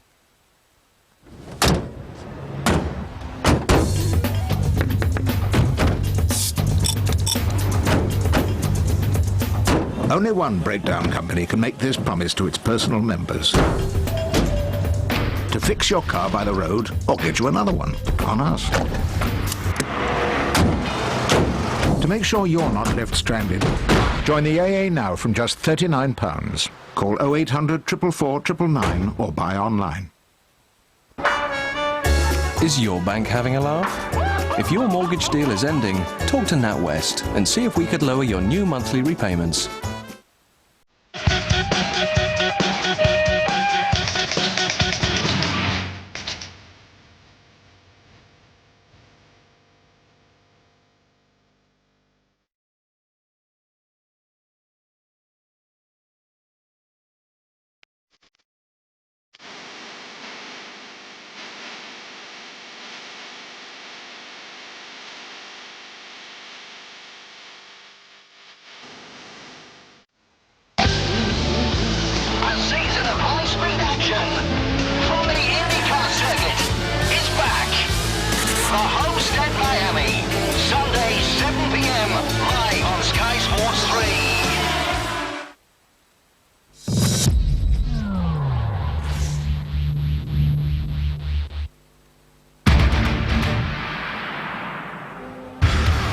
Coming up tonight, it's Friday fight night as Miguel Cotto takes on DeMarcus Corley for the WBO light welterweight title, and that's coming up from 10 on Sky Sports 1. This is a heavyweight battle between Warrington and St Helens in the Engage Super League, and Warrington are ahead by 8 points to 4 at half-time, but Warrington will believe it could have been a lot better than that. Mind you, St Helens will point to an early decision by the video referee that went against them. And Wolfie is out and about on a hovercraft on the field here. And Steve-O has volunteered to go on one of those, if possible. The Warrington Wolves dressing room, and they have made a great fist of this opening 40 minutes, haven't they? And offloads and breaks mounting. The St Helens dressing room, Ian Millwood, he will feel aggrieved about the first half video referee that went against him, but I think he will go out and say thank you to Mark Gleeson for the pass inside late on that went to no Warrington jersey and straight into the arms of Willie Talau. And from that, Warrington conceded a couple of penalties. Saints went up the other end and scored right on the stroke of half-time. Let's take a look at the great moments from that first half, and what a first half it was, Steve-O. It certainly was, and Warrington will be very, very upset at the fact that they're only 4 points in front at half-time. St Helens, they'll be very happy. Ian Millwood wasn't happy, though, when the first try was disallowed. This really was an unbelievable situation for the video referee. Now, I honestly think that he stops the man, Gardner, from attempting to get to the ball. I think it's grounded, and I would have given that try, but I'm not the video referee. Here again, it was a big call, as you can say. Eddie mentioned it. Phil Clark, if you're looking at the football now, they give the benefit of the doubt, don't they? Yes, he's challenging for the ball, and I suppose that's the reason why the decision went his way. And Frank Endicott said before the game he thought it was going to be a close game, and it's gone that way. Both decisions going either way. Here's a break from Mark Gleeson, who, well, you've got to turn those breaks into tries in a game like this. He threw it to nobody. I mean, Frank, as a coach, you would have been absolutely furious with that. Well, I think that could be the telling point of the game, that play just there. And this is the penalty, and remember, it was Wayne Stevens that gave a penalty right in front of the Saints post. So they have gifted, would you believe, 65 metres to this St Helens outfit, and you can't afford to do that. Great work from Mickey Hyam. See how he just pushed Koilov out of the way. And this guy, I'm going to make a statement here, and I know it's not that we should really give and praise youngsters, but I think by the end of this year, I think that this Graham will be pushing for international honours. There you are, that's James Graham of St Helens. He led the England Academy tour. He was the captain on that tour last year. He is one for the future. And they have got some great youngsters, Frank, haven't they, in the St Helens ranks? We talk about Longs and Sculthorpes and Hoopers who are missing, but the youngsters will carry them through tonight, if anyone will. Yeah, they will. And, you know, looking at young Graham out there, I've got to agree with Steve. I don't agree with him too often, but young Graham is going to be a player of the future. You know, he's playing well out there. He's a solid player. He's got all the skills, and he's got plenty of heart. But I can't help thinking that Mark Gleeson's break in the 5-6 minutes before half-time was a telling point in this game. By the end of the game, he might be kicking himself, because 3 minutes later they score down the other end. Discipline, a major ingredient in anyone's game. 2 penalties, the game can change. Don't count St Helens out of this game yet. No, they're not with a 4-point lead. I'm glad to see, Frank, that you agree with Steve-O about some things. Do you agree with about his call for who's going down with Lee? Him and me have already had a discussion tonight, and there will be a big fight very shortly. I'll tell you, there will only be one winner. Yeah, you're absolutely right. That will be a heavyweight contest. There's no doubt about that. Have I got to split these two up? You're the peacemaker in the middle, Phil. Hang on, if we got on both ends, we could be like bookends, couldn't we? I mean, it's just like that. Phil, St Helens to kick on and win this now. I just worry about the confidence in the Warrington camp and whether they have the nerve. They've got a small lead, but they need to play with that confidence, and they need to play with that attitude, really, that they've got to take the game and attack St Helens when in possession. There's no way for 1 second that Paul Cullen or his team will think that they can rest with that slight lead. They need to continue in every set and challenge the St Helens side, and it's whether they've got the confidence to do that is the big question for me. Psychology plays a huge part in sport, and psychologically, Steve-O, a perfect time for St Helens to score. Oh, without a doubt, and as I say, the Warrington players were wondering what on earth, we're only 4 points in front, and I think that Ian Millwood, he will say to us, we didn't have much opportunity, and they didn't. They were hardly in the Warrington Wolves half in the first 40 minutes. It'll all change. I think St Helens will run out easy winners. It's a great Friday night, Super League night here on Sky Sports. Hope you're enjoying it as much as we are here. Warrington are ahead by 8 points to 4. Terrific first half, and it can only get better in the second. Stay exactly where you are.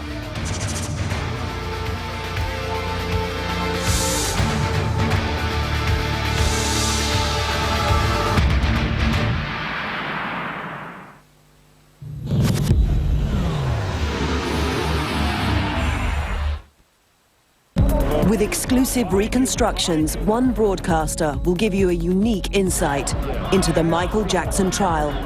Daily at 9:30 Sky News, 1:30 Sky One, and 5 o'clock on Sky Mick. If you buy a custom-made car, you can get exactly what you want. But it costs you more. Buy a personalized swimming pool and you'll get exactly what you want. But it costs you more. If you book the different parts of your tailor-made holiday at expedia.co.uk, you can get exactly what you want, but it costs you less. much less. Expedia.co.uk. Create your perfect trip. Price reverse now at B&Q means savings on over 5,000 products. This 6-panel interior door is now under £16. low prices every day. At firstdirect.com you get an interest rate of 5.2% with the new e-savings account. First Direct, it's time for a better rate.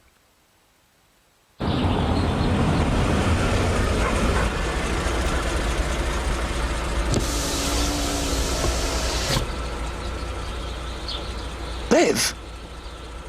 Kev! Bev! Kev? Bev? Kev! Bev! Kev! With an AA car loan, the typical rate is just 6.2% APR, so you might surprise yourself with what you can afford. Nice car. Thanks! We used to have one of those. To get more car for your money, call the AA on 0800 374 999 or visit theaa.com. Good party last night. Nivea for Men Revitalizing Cream Q10 moisturizes and refreshes your skin to help you look better than you feel. I'm glad I don't have to go through that. Revitalizing Cream Q10. And to avoid tired-looking eyes, Revitalizing Eye Relief Q10. From Nivea for Men, advanced face care. When it comes to seduction, he knows what it's all about. You ooze masculinity like some of us do. You have no reason to fear pink. Smash it. Carrot apple with a dash of wheatgrass. Obligatory cuddling. 1001. Jude Law. I haven't introduced myself. I'm Alfie on DVD now. The breathtakingly brilliant Sky Captain has landed on DVD. Why won't you die? Sky Captain and the World of Tomorrow on DVD now. Save a third on selected fine fragrance and skincare now at Boots. By the way, don't forget Mother's Day. Two kinds of thieves in this world. The ones who steal to enrich their lives, and the ones who steal to define their lives. The Italian Job, tomorrow night at 8 and 9 on Sky Movies.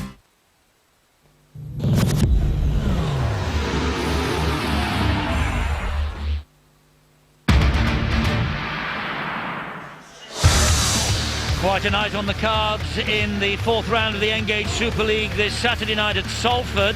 The City Reds looking set for a big year, but they face a heck of a challenge against Hull, one of the game's big five. It's live, Sky Sports 1 from 6. Talking about a big challenge from one of the top five, Warrington Wolves are facing that right now, and they lead St Helens by 8 points to 4. Low penalty counts, high tackle count, and the breaks from Warrington, they've made 5, but they've only scored the 1 try, and the offloads. But when Kieran Cunningham and Mickey Hyam are out there, the runs from dummy half, the total just rockets during the course of 80 minutes. And Mickey Hyam, one of the major performers for St Helens tonight, along with Ben Westwood, 16 tackles as well. Well, it's anybody's game, as you say, Eddie, though I must say, having watched St Helens, their tactics, and as you mentioned, Mickey Hyam running from dummy half, some with Kieran Cunningham. Now, the referee, Ian Smith, has just ignored what normally they would be giving penalties. Now, St Helens are past masters of securing a penalty by utilising those two players. We saw it when they actually scored the try. Mickey Hyam actually went and pushed Coy Love. Now, if they hadn't have scored a try there, I feel that the official would have given a penalty. He had no chance of getting about the 10 metres. Warrington emerged leading by 8 points to 4. It's worth remembering that Paul Cullen and Ian Millwood, the two coaches on view here tonight, they worked together for Lancashire in 2001. They beat Yorkshire in the county of origin, 22-18 at Wigan, and also Lancashire winning easily at Leeds. But, well, Warrington might just point to Mark Gleeson there and say, well, had you passed it to somebody in a white jersey just before half-time, who knows what the half-time scoreline might have been.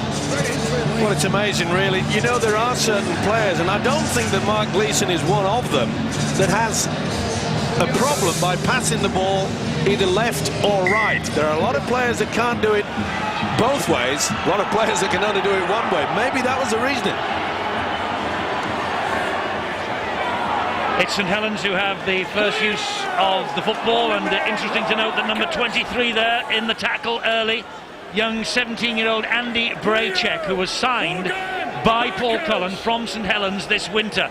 And although only 17, he is regarded as one of the best young forwards in the business, and there'll be a lot of us very interested to see how this young man performs here tonight. He has been thrown into the cauldron that is the Halliwell-Jones Stadium this evening with his former club, St Helens, the visitors. But here comes Mickey Hyam now for St Helens. Opening minute on the opening set of 6 of this second half. Wellens with the kick, long and downfield. Brent Gross is after this, but the ball will run dead in goal. Little grimace. He knows it wasn't the best, but at least, as Steve-O said in the first half, the defensive line is set. Referee wants to blow the whistle again and get us going. Let's go down to the sideline because Bill Arthur has got Nathan Wood alongside. And that's one of the walking wounded here at Warrington, and there's plenty of them at the moment. You can't really, looking at the scoreboard, it looks great from the Warrington point of view, but you can't feel comfortable against a side like Saints. That's right, mate. Cole made a point of blokes dropping off their intensity later on in the half there. He's told them to be aware of Hyam and Cunningham jumping out of dummy half. So the boys have done really well the first half, and St Helens are a side to try and play out off the park in the first 20 minutes. So if we can weather the storm, I'm sure we'll finish over the top of them. It's just going to be staying the pace with this one, isn't it? That's going to be the key. Yeah, that's the key, mate. I think we've been a side that can push these top sides all the way, but we seem to drop off the back end of each half. So it's something we've got to work on, and I think the boys are doing really well at the moment, so let's hope they can come through. St Helens have made a change, start of the second half as well. Mick Fozzard has returned. This meanwhile is Aidy Gardner, scrapped to the ground by Mark Hilton. And here goes Mickey Hyam, always keen to have a go from dummy half, and now it's with Fozzard. Jamie Lyon waits and finds Cunningham, who gets St Helens to halfway on the last. Plays the ball to Roby, and he manages to get the ball away despite Wainwright's would-be tackle. Ooh, Lyon, he got the kick in, but he was hit late by Braycheck. It didn't go any difference. There was nothing wrong with it, and I think that Lyon just trying to kid the officials. They've just waved it away. St Helens fans don't like it, but this was a bit of play acting. He had a little look to see whether the referee was blowing the whistle, and when he saw that he wasn't lifting the whistle, he just got back up. And Mark Hilton was hurt there in that run forward. Oh, that's a great ball to Martin Gleeson from Logan Swan, an important tackle also from Willie Tallow. Here is Breers again, he pops it up for Braycheck. Braycheck, great offload. Here goes Mark Gleeson. Last tackle here, Warrington 20 metres away from the Saints line. St Helens player down in back play. The kick from Breers is fielded by Wellens. What about Paul Wellens' positioning there, running exactly where he thought Breers had to put the ball to make it dangerous. A right foot kick off his, as the ball went to the floor. Excellent play from Wellens. That's a good run. Dummy half by Lee Gilmore, halted by Mark Gleeson's tackle. I must say, Eddie, you mentioned this young fella, Andy Braycheck.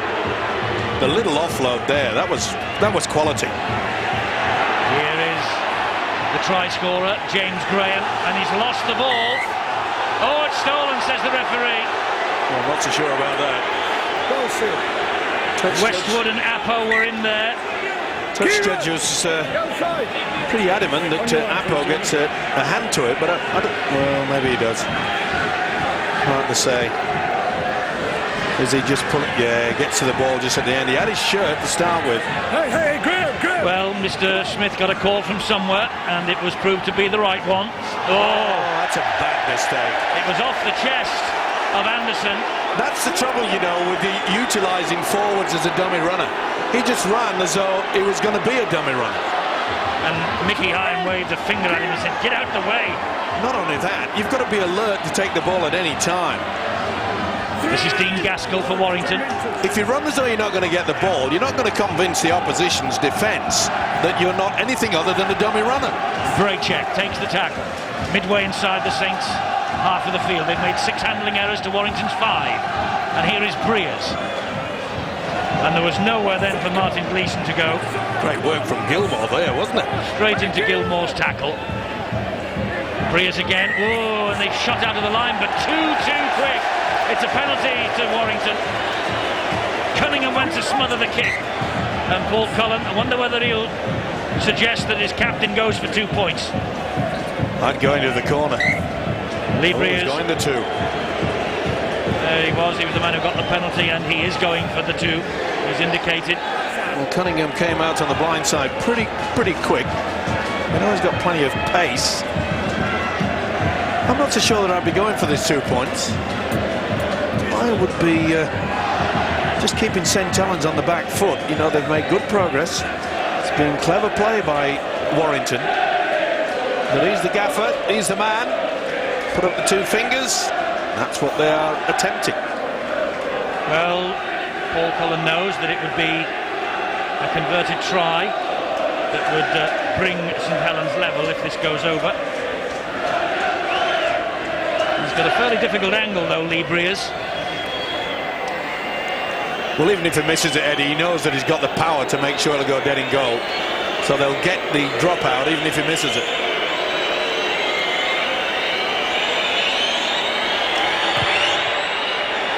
Looks pretty good. He's got the 2 points. And Warrington stretch the lead. 10-4.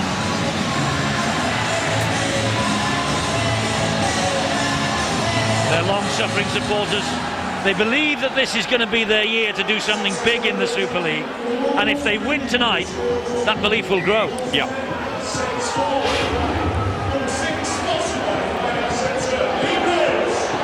They'll have to drive this ball away, though. Braycheck again. He's a willing worker, isn't he? He certainly is. You know, when you look at the St Helens side, you always get the feeling that they will throw the ball around. They're happy to occasionally come up with mistakes because they have a confidence they can always score more points than their opponents. They put themselves under a bit of pressure. But in my opinion, they still have a lot of class out there. Warrington need to continue with the pace and intensity that they've started this second half. We mentioned pre-match, Long, Sculthorpe not there. They don't look the same side without them. No, but I don't think they worry that the stars aren't there as much. I know Ian Millwall said they didn't handle it well last year without the stars. They've got a lot of class still out there. And interestingly enough, in his pre-season trip to Portugal, apparently he ran the team a few days with Long and Sculthorpe out of the picture because he knew, I think, deep down that perhaps they would be missing at some stage during this campaign. But tonight's the night for the St Helens team to really stand up and be counted. Great pick-up from Jamie Lyon, and he's lost the ball. He's lost the ball under pressure from Coelho. It was a wonderful one-handed pick-up, but it was risky. But did it go backwards? Well, that to me is going backwards, Eddie. We'll see it. It always is risky there. Well, I think if you fumble in that situation, Steve-O, you've lost control and the knock-on is coming. Still, I know what you're saying. It's all a matter of inches, isn't it? Out the back of the scrum it goes to Ben Westwood. Here is Breers.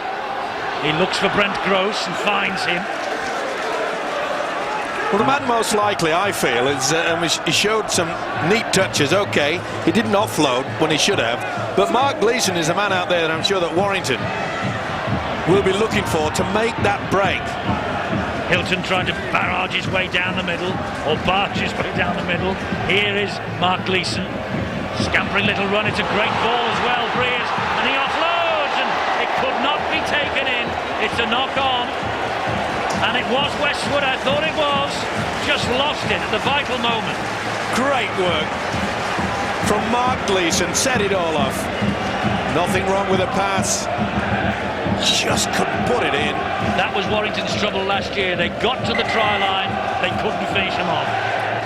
And there's another one gone. Well, we know that it's Paul Cullen's birthday. How old is he, Eddie? 42.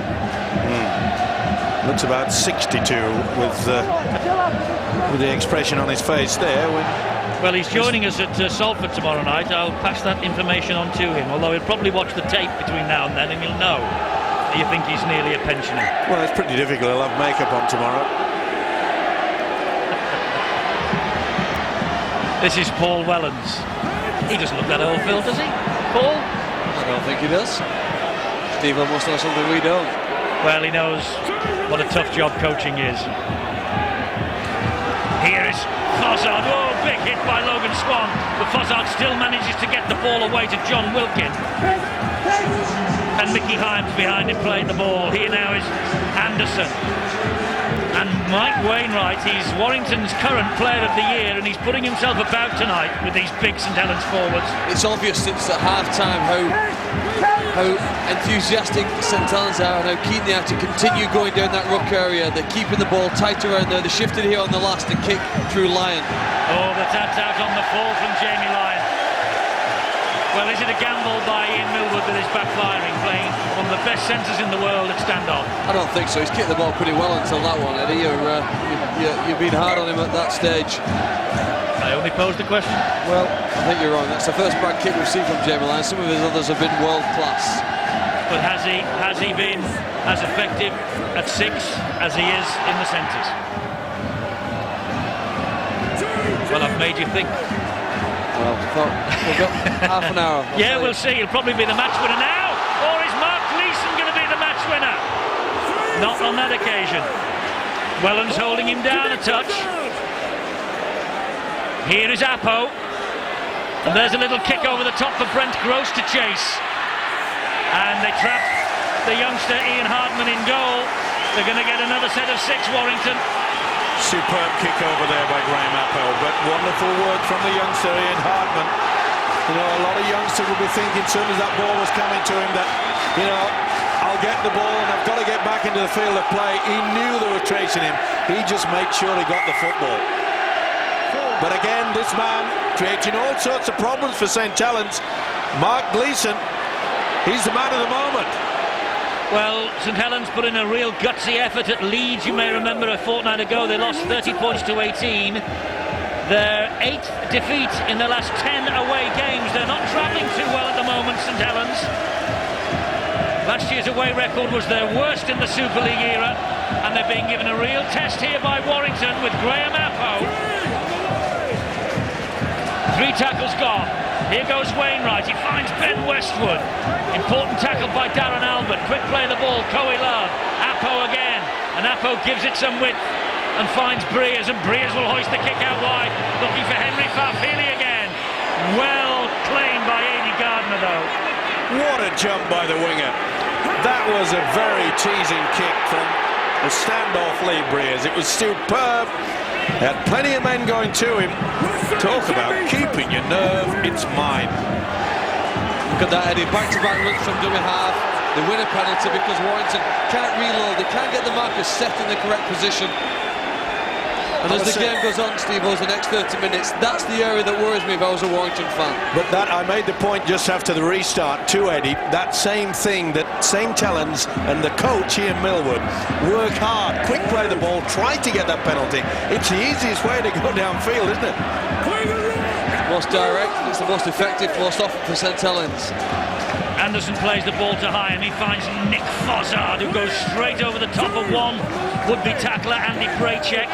Can't get away from Westwood, though. And this is Hyam, and he gets the ball away to Wilkin. And Wilkin is dropped by Wainwright, but they're inching closer to the Warrington line. Hyam again busy. Oh, the pass goes to ground. Momentum lost briefly. Oh, the referee has pulled them back here for the knock-on. Well, he's seen something there. Well, there's Hyam's pass. He thinks that Roby got a little fingertip to that in the air. Well, if he did, it went backwards, didn't it? Oh, there. Yeah. Flick. Well, that's the ball's behind him. Well, I can't believe they've come up with that. He does get a fingertip to it, but the ball finishes behind the man, so therefore the ball is going in a backward direction. Look, it's quite clear. Come on, it's untidy. Let's get the ball. He doesn't agree with it either, and Ian Millwood has been asking and asking for a meeting with the coaches of Super League and the referees, but because Stuart Cummings is not at his desk at the moment and he's ill, the request has been turned down. Well, I can't understand why they do that. You know, why cancel something when you've got all the coaches, they're concerned. Look, we know they want to win, but they've also got the benefit of our game at heart. They don't want the fans saying, what on earth are these officials doing? Let's have it all so complete. Sadly, they should pull them together. Why do you think the referees don't? go to the clubs and train with them. Probably because most of the clubs want to train in the daytime when most of the referees are actually working. So they have to change the working day for a coach and a player. Well, surely that would be the sensible thing to do, wouldn't it? Well, you couldn't do it, Eddie, also by the fact because, you know... Well, of course you do. You have to work nights. There'd be so much innuendo about the players going to which club do they go to? Turn it around each week? You're turning it around. Oh, Steve, just couldn't take it in, tell out. One club's already doing that in Super League. They invite referees to work with them. And Willie Tallow was almost invited then to go over the line for a try, but he just couldn't take the pass in. Now, what will the referee give here? Will he give first knock on? Well, he should. Or have they gone over the advantage line? They had the chance. Interesting call here. Yeah.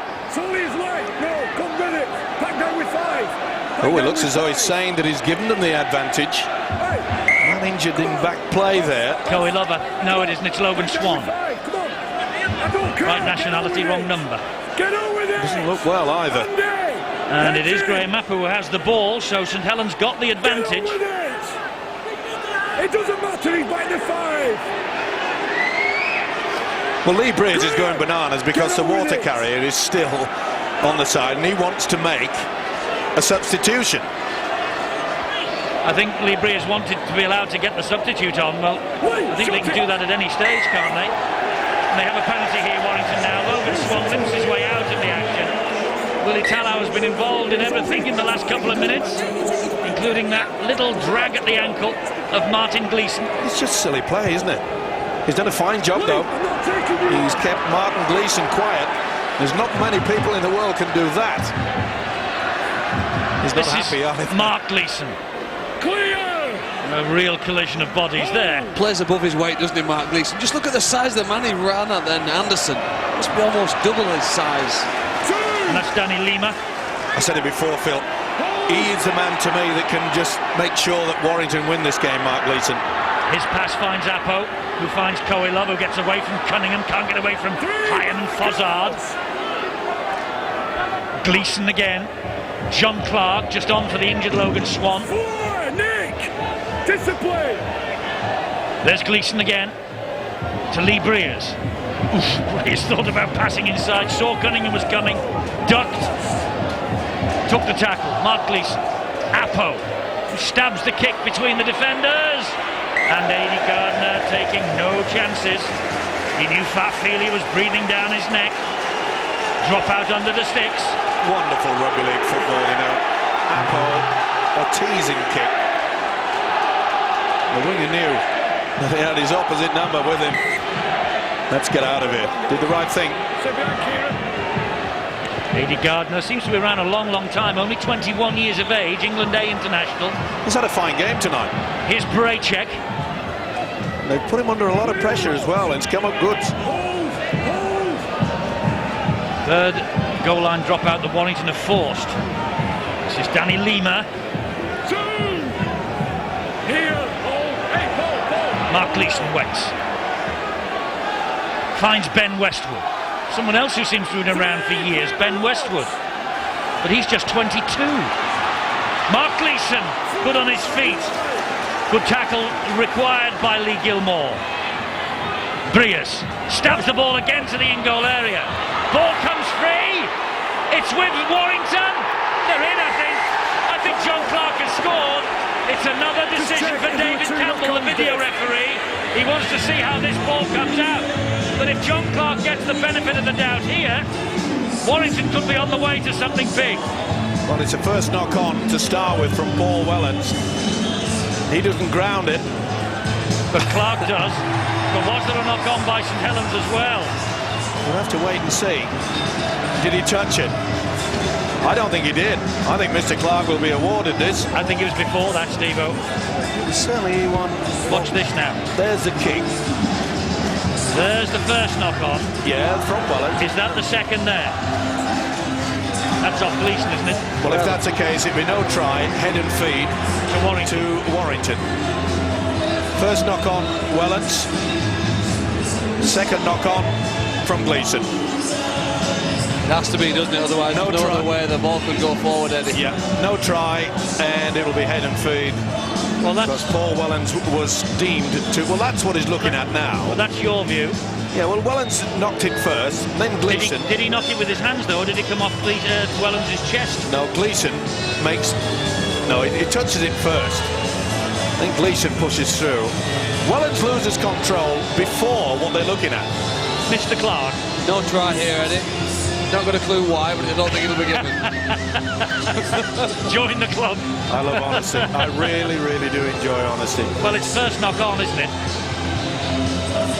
Well, I think Wellens loses control before what the video referee is looking at now. It's obviously going to be a scrum. Yes, he's not even looked at the grounding. No, so it's no try, and it's how they restart. Is it scrum attack, scrum defence? It should be. It's scrum attack. Attack, which is for Warrington. He's got it right. First knock on. Yeah. As I say, Wellens touched it, couldn't grasp it. It has to be deemed a knock-on. What was interesting, Eddie, was that Warrington kicked on the fourth tackle. They do that quite a lot, and they know, I suppose, it's a compliment to St Helens' defence. Very hard to break down. The kick's been their best option so far. Well, they have another set of 6 here from just 10 metres out, and Lee Breers has had a word with young Andy Braycheck. I wonder if there's a planned move on the cards here. Will he break away from the base? Yeah, he has done. It's with Apo, and here is Martin Gleeson, and he finds Toy Love, and that's a very important tackle by Jamie Lyon. Here's Martin Gleeson again. Back it goes to Mike Wainwright. Apo wants to get in at dummy half as Wainwright gets to his feet. Angle run from Lima. Just short of the line. This is Apo again. Now Mark Gleeson skips away from Mickey Hyam, can't get away from the next 2. Braycheck off the deck, and he finds Breers. Breers, great ball to John Clark. Clark just delays, and here is Martin Gleeson, and he tried to offload that, and St Helens get the ball back in the shape of John Wilkins. He shouldn't have tried either. They were in a very good position. Very impressive St Helens defence on their own line there, Eddie. If they're going to win this game, I think the last minute or 2 will be the thing that Ian Millward looks back and says that was the turning point for us. We did crack when we were under pressure.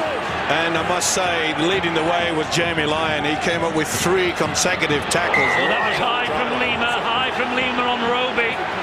And again, St Helens can piggyback their way downfield on the back of these penalties. Well, we see this quite a bit, don't we, Steve? You go to the other end here, high shot there. It is just a similar situation where Stevens, just before half-time, gave a penalty for a high shot. Then we had Toakoi Love do exactly the same, 65 metres, in a good position, and they make them pay. Now, St Helens are a side, OK, we know they're without Sculthorpe and Sean Long, but they are a sort of a side that gain confidence when they're in a good attacking position. And they are here with Fozzard. He gets over the advantage line. They're 20 metres away, and they've got 4 tackles remaining. And Hyam will scamper forward another 10.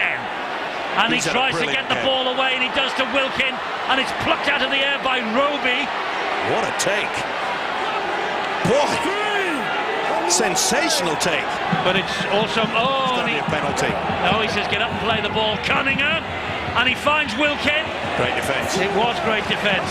That's 4 tackles gone. Now this is Cunningham's range, 3 metres away. Ball is down to the ground, and it went backwards. He's not wiped the tackle count down. Well, he should do. No, it's the last one. Well, he deliberately hit the ball. This is the last one, says Mr. Smith. Fozzard gives it to Wellens. It goes wide and over the head of everyone, but Gardner stops it going out to the field of play, and the kick was poor. And Warrington, St Helens were brilliant on their own line a few moments ago, and Warrington now are as well. Deliberately knocked to the ground by Breers, not seen by any of the officials, and it wasn't just a case of it maybe just touching his fingernail. He deliberately leaned to his left and plonked his hand on the ball. Well, he's made a big boo-boo there. 18 minutes to go. Warrington ahead by 10 points to 4. A match that they have dominated, Warrington. But St Helens are only 6 points away. And this is Tala, and this is Fasabaloo. And Murray Fasabaloo has scored for St Helens. Has he? It's another decision for the video referee. He wants to see how the ball came to reach Murray Fasabaloo. He's lost it. Well, has he lost it, or was the hand in there? I think he's just lost it, Eddie. Westwood hits the deck here. The hand is all over the ball from Wilkin. He's doing the tackle, Eddie. This will be play on. I think they'll give the try. I don't, Steve. I think you're right. He is doing the tackle, and unfortunately, if your hands are around or close to the ball whilst tackling, even if you don't mean it, I think the decision will go against him. I'm not so sure. I don't want to get him wrong. Well, if it doesn't, it's gone forward anyway, hasn't it, from the tackle from Wilkin? Well, the ball goes forward. I think Westwood has just lost it on the impact. I don't think it's an absolutely flick out.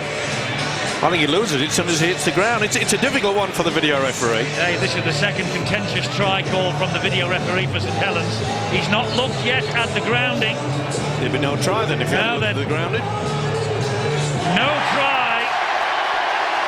And the ball was stolen, and I wonder what Ian Millwood's reaction is to that. Well, he thought they were a little unlucky the last time they appeared on Sky, didn't they? Anyway, there were a few decisions that didn't quite go their way. But I think, although I don't for 1 second think John Wilkin was trying to strip the ball, he's just been penalised for the fact that he's been around with the ball with his hands as it's come loose in the tackle. And that's such a grey area in our sport. I don't want to listen. Well, it's made grey by this business of ball and all tackles, and it's not being given as knock-ons anymore. Precisely, and it's the same sort of situation. It's a shocking situation for a video referee or the man in the middle. I know, but if you are going into a tackle, right, they're supposed to give the benefit of the doubt that the man has the responsibility to keep control of the ball, and Westwood didn't. Let's get down to the sideline and Bill, quickly. Logan Swan should return. He's got an ankle injury. They're hoping to get him back on.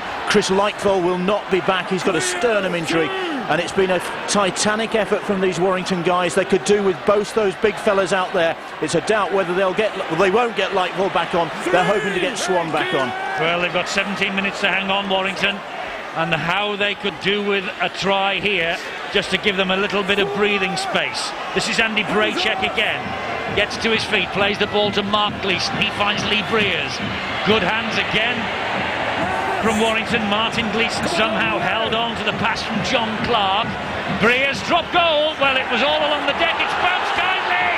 It has bounced very kindly. And it's knocked on. Knocked on. No try. Referee spot on there. Well, it didn't have to go to the video referee. It's not a bad option, but it was an absolute shocker. Oh, that was a Joe Cocker if ever I've seen one. That was awful.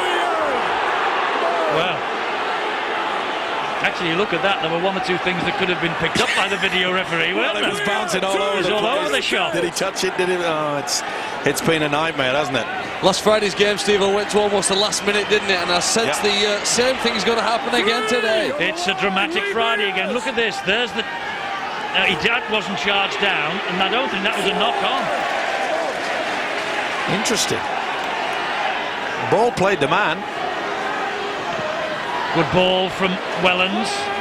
Good tackle by Gleeson there. Superb ball and all effort. Last tackle. Chip over the top by Wilkin, and will it run? Touching goal? Yes, it will. Well, it's all action. It's all happening, isn't it? Isn't it just? Quarter of an hour to go.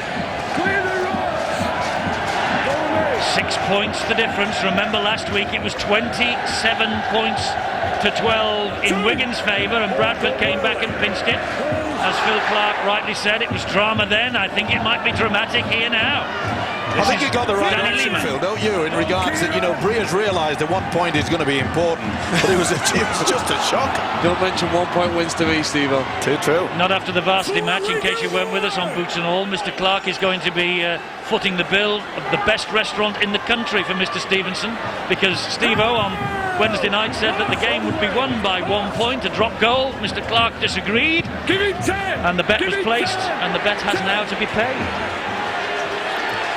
As I said on the night, Eddie, that they were setting up not for a 1 point, but for an 8-course dinner. Can St Helens come back? They're in light blue, just as Cambridge were on Wednesday, and can the light blues tonight pinch this match that Warrington have dominated almost from start to finish, just as Oxford did in the varsity? It could be, but Paul Cullen is sending a message out, surely now, say no silly penalties. They've given away so many for high shots when they've had St Helens in their own quarter. Frank Endicott picked St Helens before the match started. Here's a 40-20 attempt from Jamie Lyon, and I think he's got it. The referee called for it. It's going to be head and feet to St Helens. Frank, that is a big, big play from Jamie Lyon. Oh, that's a huge play from Jamie Lyons, Eddie, and I'll tell you what, I still believe there's going to be a twist or two in this game yet.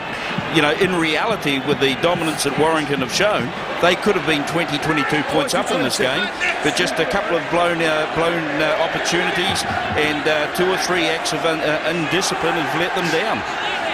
Well, no doubt about that, 40-20, and I had the temerity earlier on, Steve-O, to say that it was a gamble that was backfiring, playing Jamie Lyon a standoff. This fella's a champion player, isn't he? Certainly is, and we saw the quality not only in his kicking department, but he's been around the paddock trying to just keep everybody calm. And as we saw there, 3 tackles on the trot right on his own line. Well, this is a big set of 6 for both these clubs now. And here is Mickey Hyan, and he makes cheap yards up the middle. He gets the ball away to Nick Fozzard, and Warrington having it all to do to keep him out. It's Hyan again, he spreads it wide. Ball comes back to Roby. Great work from John Clark there. He knew that the inside pass was coming in. He wasn't sliding across in the defence. He made sure he got him. Watch Cunningham with the fierce pace and power. And they hold him back somehow. Gross is underneath him. That's the last one. This is Roby. It comes back to Hyan. Now it is with Lyon. That's a great kick again from Lyon. The ball stands in the in-goal area for Breers, and he's forced back over the line. Goal line dropout. Crowd don't like it. They think that Breers had stopped within the field of play. Neat little chip again. All sorts of problems. Got to decide as the official whether he actually was tackled in the field of play. 50-50, he's hurt. He is hurt. It was a big knock. A bang and a push. And it was right on the top of the neck. Just got away from him, didn't he, at the end there? Oh, Fassavalu pulled him and Wellens shoved him. And that's why we have the goal line dropout coming up. Now, I think this should be penalised. I think he was stopped in the field of play. He should have been allowed to get up and play the ball. I think Ian Smith, the official, has got that wrong. Fortunately, he's all right, and Paul Cullen will be breathing a sigh of relief about that. It's a goal line dropout underneath the sticks for St Helens. They have less than 12 or just 12 minutes to hang on, and Saints coming at them just as Bradford came at Wigan last week, late in the game. Do we have more drama here at Warrington tonight as Wilkin? Well, we made the point, didn't we, that Mark Gleeson perhaps would be the Warrington player to turn the game, but this fella that's running from dummy half, he'll come up with something. Hyan, good ball, he finds Gilmore. Gleeson with an important tackle, and Breers as well. Oh, knocked on Kieran Cunningham. You would never ever expect that. That's it too. That could just be the end. Psychological lift for the Warrington Wolves. They were struggling to get back, and you can see there it wasn't the best play of the ball by Lee Gilmore. It was just coming away from it. Cunningham was on his way before he had the ball. Talked about nerves, didn't we, in the Warrington camp? They've not got off to a great start this season. What confidence have they got here now as we enter the last 10 minutes? They've got to lift that intensity as well. They can't for 1 second relax here. There's 4,800 seconds in a game of rugby league, and you need to concentrate for every single one, especially when you're playing against St Helens and you're just in front on the scoreboard. Oh, that's high, and St Helens give away the penalty. Gaskell felt that. Silly play. Johnny William hit the shoulder first. Went up. Maybe he's got John Wilkin for coming in late. 4,800 seconds between success and failure. Now I know why I feel old. Imagine telling people, you know, every week. Well, you just knock off for one of those seconds. Lima! Great run. And Saints did just clock off for a moment then. Here is Mickey Hyan. I beg your pardon, it's Mark Gleeson. Wrong 14. Straight to the sticks, 1 point Breers. Clark. Oh, Westwood! Apo to win the match for Warrington. Graham Apo. They weren't interested in one. They've gone the 6th way. Great run and fully deserved. He'll be happy. Is there an element of a forward pass? Who knows? Calm down, says Paul Cullen.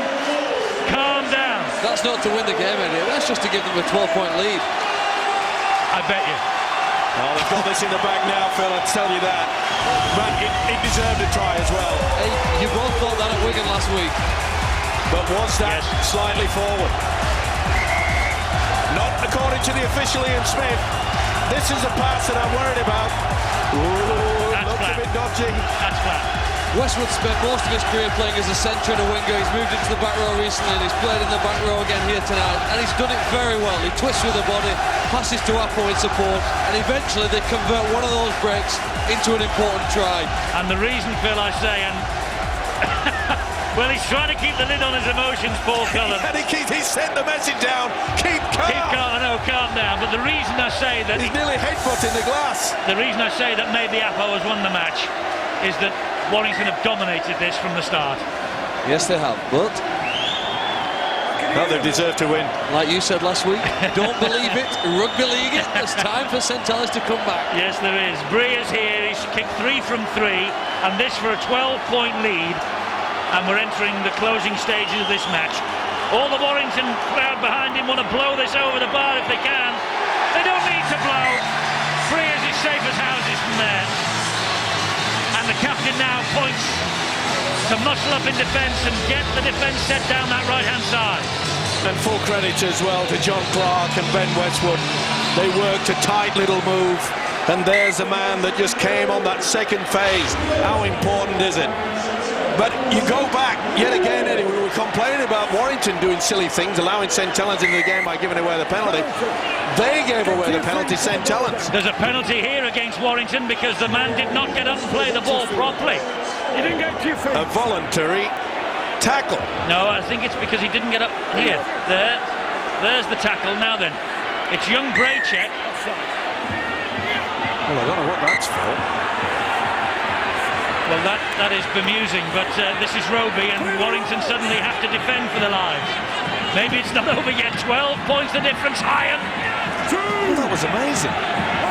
Maybe it was a voluntary tackle, Stephen.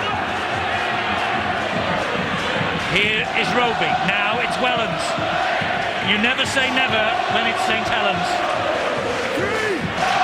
The Warrington crowd are behind them, though. Lyon.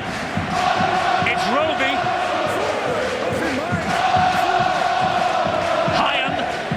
Spreads it wide to Wellens. Back it goes to Albert. Saints are in. St Helens are in with Darren Albert. It ain't over yet. The fat lady might be warming up on the sideline, but she hasn't been called on to sing yet. She's lost her voice, according to this fellow. Well, the penalty, what was it for? Did he lead with the elbow, Braycheck? I don't know, but it's I couldn't see anything. Now, I think it's a voluntary tackle, Eddie. Hang on. Nothing wrong with that. He's gone to ground. Oh, he's gone to play the ball. Play the ball, yeah. And he's got to regain his feet first. Inexperience. And Willie Taller was all over his back. But look at the hole that was exploited by Albert for the try. They never give in, don't they? It was a beautiful pass from Wellens. He knows a way to the line, this fella. Yes, another try from Darren Albert. That's 5 for the season so far. What would Saints give for a Sculthorpe along here? What about a Wellens off the touchline? Missed it. So important, the goal kickers, aren't they? So important. Breers, I think it's 4 from 4. You're so right, Eddie. It's like blowing up a balloon and you just get it to a point and then someone comes along with a pin and it goes poof. You could feel it in the atmosphere. Well, there was a penalty again. It was an incorrect play the ball or an attempt to incorrect play the ball. Well, he has to regain his feet. And he's spot on, is Ian Smith, on that. Well, Warrington still can breathe slightly easy because it's 8 points. Here is Jamie Lyon. They won't give in, Saints, that's for sure. They'll just throw us about with gay abandon. There's time left, 5.5 minutes. Here is Anderson. Halted by Lima and Mark Gleeson. They've got nothing to lose now. Oh, they'll have a go for this. It's Edmondson. Whilst the kick was taking place, Ian Millward had both Mickey Hyam and James Roby at the sideline, giving them some instruction.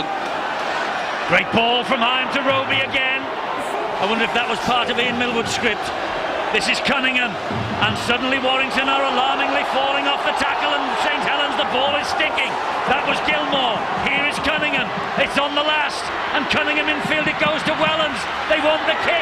They've got the kick. Albert's after it. And Gaskell tidies up. And it's going to be a goal line dropout, though, for Warrington. Saints will get it back. Beautiful way to kick there, and he's got to it just in time as Gaskell. And he knows not only has he saved a 4-pointer, but it's eating up the clock. That's the most important thing. Well, few seconds. It ended up a few seconds. The clock is now stopped. 4.5 to go. What will Saints get? 2 more sets of 6, 3 maybe? Yes, they will. They'll get enough chances to win the game. There's enough time for them, and I think of any team in Super League, they know that. I think the mentality and the belief of the coach translates to the players. He doesn't panic in this situation, and I don't think they will either. What another great Friday night from the Super League. Here comes Anderson. Bang into Lima. Keeps the legs going. Some more vital meters. It's with Hyam from dummy half, and he finds Mark Edmondson. If anybody can, St Helens can. It's got to be done on this 6. And here is Hyam. No one's played better. Is he? No! Yes, he's in. He is. He's slid over. It's another video referee decision. Was it a double movement? Was it momentum that took him home? Well, he has had a superb game, this fella. Mickey Hyam. Is he moving? Does he move the arm? Yes, he moves the arm. Double movement, penalty to Warrington. Well, if this is chalked off, it's the 3rd video ref decision that's gone against them.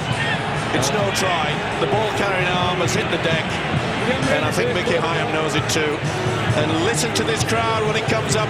N-O-T-R-Y. Well, the way they restart will be important. Will be a penalty, double movement. There's a double movement. That'll be a penalty. Well, interestingly enough, I don't think he's got to the line, actually, but interestingly enough, Mickey Hyam is setting up as we watch this for a play the ball. Well, he's lost it. He's lost control. Has he? Yeah, of course he has. Has he, Phil? I don't think he's lost control, has he? There he has now, yes. Knock on then.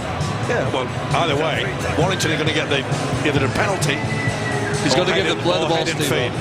He's going to want to play the ball here.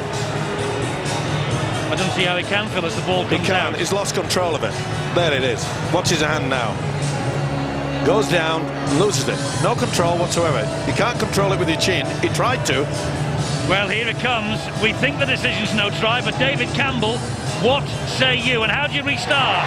If the tackle count continues, you're right, Phil. So there's still danger here for Warrington. Wellens. And Wellens just dropped the shoulder, took the tackle, and that will be tackle number 5 for St Helens. I can't believe that. It was clear to everybody that Hyam had lost control of that ball. Here he is again, though. He makes no mistake this time. They'll give it. The try is given. And they want to get this conversion taken pretty quickly. But it's a controversial score because was the ball lost in the no-try decision from the video referee by Mickey Hyam? I think so, but full credit to them. He has been absolutely sensational, this guy. Mickey Hyam has run himself to water. I'd love to see the stat of this individual man's running from dummy half. It will be well into double figures. Wellens kicks one at last from bang in front. 2 points, that's all it is. It's 16-14. Hyam's try converted by Wellens. They've had 3 tries disallowed by the video referee, but St Helens are still in with a chance of winning this match. And to be fair, Eddie, let's not forget that John Clark also had a no-try decision. It has been a heavy night for the video referee, but what a game! What a game, and what a last couple of minutes we've got on the way here. It's a deep kick-off, and Warrington must try and keep St Helens down there if they can. Now then, Bradford did it last week. Can Saints come back and win this here? If you're a Warrington fan, you've got to be biting your fingernails. Dave Hadfield, pick a man of the match. Wondering whether the match winner is still to emerge like last Friday. It's been all about 2 hookers though in the voting. Mickey Hyam's got a lot of support, tireless performance, a real quality work from dummy half, and of course that try then. But the man we've gone for, great impact off the bench, Mark Gleeson. Not the Gleeson we expected to be talking about tonight perhaps, but he's our man of the match. Mark Gleeson's the man of the match. Will they win the match? Here they come again, Saints McTallow. That was an important tackle there by Breers. It's the last one. And Wellens, oh, he's trapped, but he gets the ball away. This is Jamie Lyon. Here comes the kick. It's a beauty. Over the top, Gaskell waits. Oh, Gaskell dropped it. He went backwards. He got away with it. He got away with it. Well, was that another incident there, Eddie, of a voluntary tackle? They're not going to put it down. 2 points in it. Unbelievable game. They've got to do more with this. They can't just... They need to run harder with the ball, otherwise they're going to be kicking from deep. I think they're absolutely out on their feet. Warrington. Here is Toa Koilov. They've got to, I'm with you, Phil, they've got to at least get to somewhere around about the halfway mark. So John Clark's trying to do that. It's deep. There's the last. They're nowhere near the halfway mark. They are 33 metres away. It's gone to Breers, and Breers gets the kick in. Can he find touch? No. Gardner picks it up. Here come the Saints. Last hurrah. Well, that's a sin. That ball should have been straight out into the crowd. It would have eaten up about 20 seconds as they formed the scrum. Yeah, but the scrum would have been formed 30 metres away from their own line. Here is Graham. Doesn't matter, they're fighting the clock now at Warrington. Half a minute remaining. Warrington 2 points ahead. St Helens, the team that can win this. And it's with Roby. And they have space wide. And Clark with an important tackle. That's number 3. There are 15 seconds remaining. Here is Jamie Lyon. Flicks it back to Anderson. And Anderson keeps going. He's got to play the ball quickly, Anderson. He doesn't realise that the time's going. It's got to be up in the air. You've got to kick it. And he does, Jamie Lyon. High kick. Who's got it? Oh, it bounces back. Saints have got it. Cunningham could have scored here. Cunningham could have won the match for St Helens. He's got to find out, did the ball go backwards? It went backwards, but who did it come off? The referee has given it to a video ref. It came off a St Helens player, but it has gone backwards, Eddie. It has, it's off Albert. Albert has got his hand to it, and Cunningham, he's gone back. It's deliberately going back there. He has done that on purpose. It's not a fluke. He has flicked it back. That is play on, and I cannot believe it. For the second Friday on the run, we have a sensational match winner, and it's Kieran Cunningham. 2001, they scored in the last play of the match in a playoff against the Bradford Bulls. It definitely goes back. It goes behind him. And Cunningham is the most eager. Well, this has been an unbelievable game. I don't know how much or what pressure these video referees are under, but they deserve a lot of money. 3 no tries from David Campbell for St Helens tonight. This could be 4th time lucky, but he's taking his time. He has to. He's flicked it backwards, Eddie. If they don't give this, they'll go absolutely bananas to St Helens camp.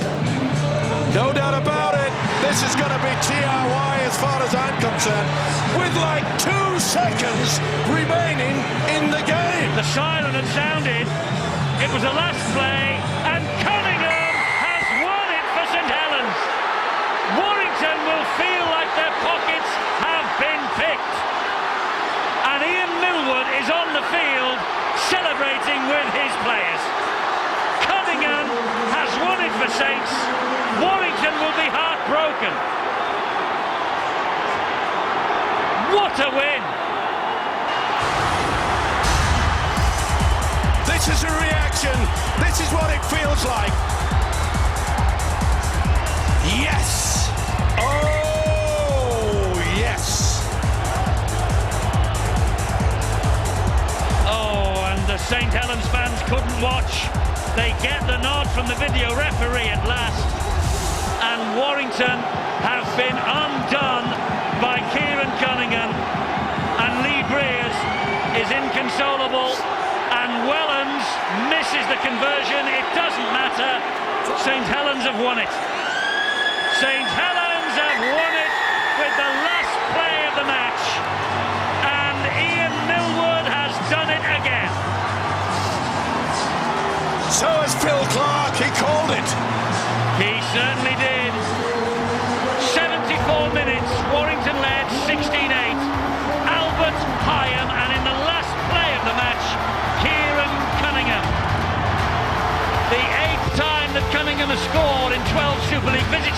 Warrington, and he's won it.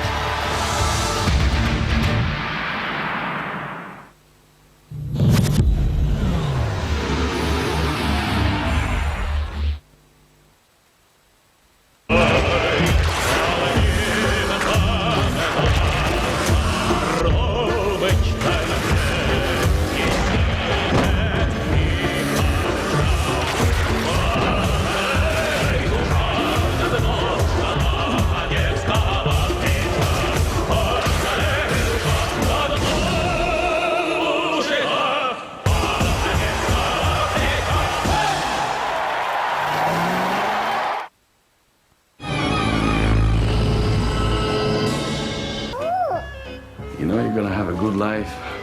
I'm sorry, a big nose. So, you saw a masked man? Aye. On a horse? Aye.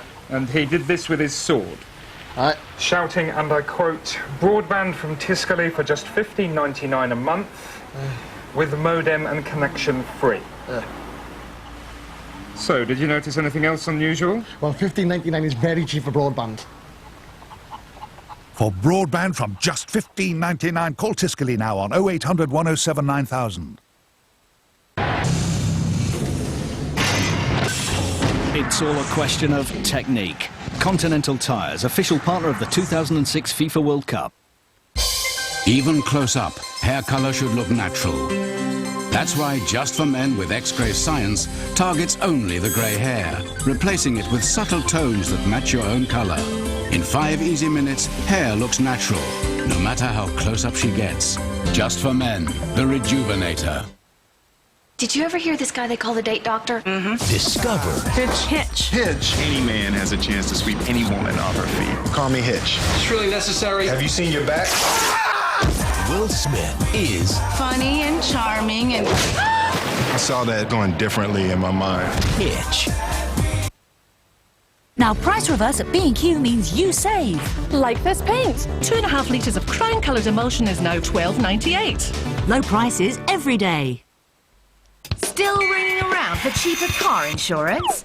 Cut out the phone and buy online at esure.com, where you could save up to £165. But that's not all. If you're unfortunate enough to have an accident, unlike some other large insurers, eSure provide you with a free courtesy car to keep you on the move. So it's no surprise that eSure's the UK's fastest growing car insurer ever. See how much you could save. Buy online now at esure.com.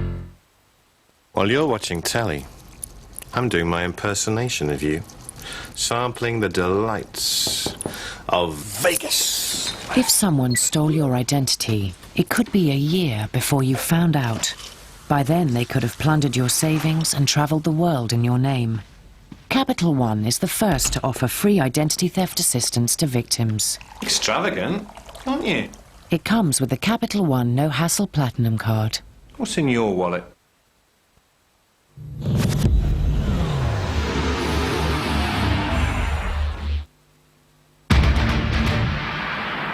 Well, what do Warrington have to do to beat the Saints? They haven't beaten them again. Saints have won 18-16. Here's the man of the moment, Ian Millward.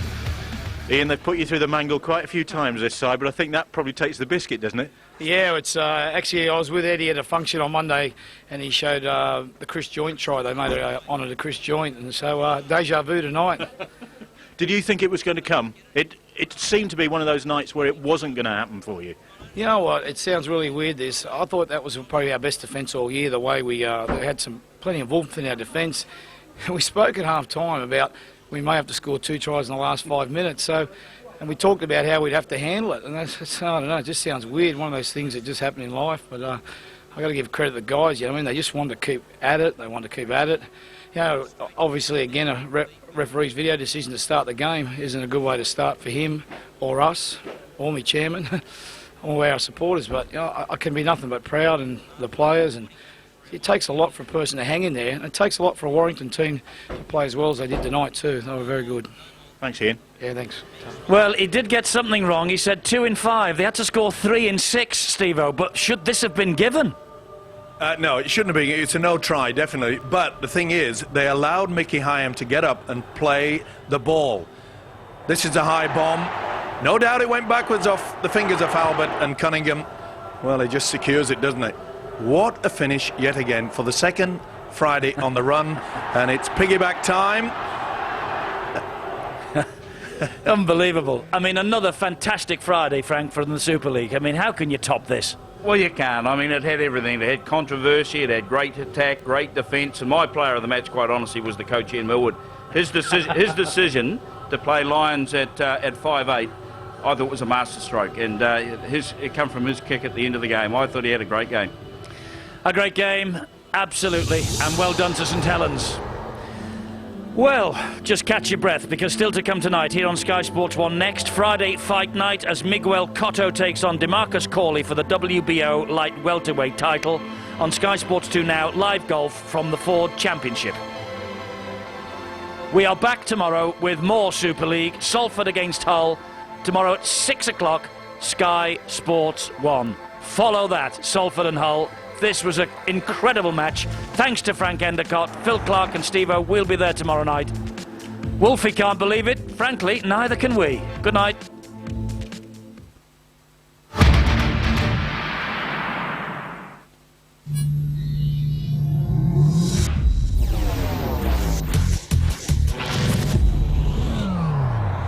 The Super League on Sky Sports in association with Stan James, the sports bookmaker, whatever your sport. The UEFA Champions League on Sky Sports for a place in the quarter-finals. Wednesday at 6, Arsenal v Bayern Munich. Kick that one out! A late goal in Germany. Goal for Arsenal! May have given the Gunners a lifeline. Plus Bayer Leverkusen v Liverpool. A late goal at Anfield. Makes it a nervous night for the Reds. Starting with Lyon v Werder Bremen, the UEFA Champions League from Tuesday on Sky Sports. Now there's only one place the DVLA need to look to find car tax evaders. Here. Are you up to date? Alex Hitchens is the ultimate date doctor. Call me Hitch. He teaches men about women. Women relate dancing to sex. Get out. But the guy with all the answers will have some questions of his own. I saw that going differently in my mind. Hitch. Now, price reverse at B&Q means you save. Like this paint. 2.5 litres of crown-coloured emulsion is now $12.98. Low prices every day. To win $1 million, to succeed where others have failed, you have to be a contender. Coming soon to ITV2.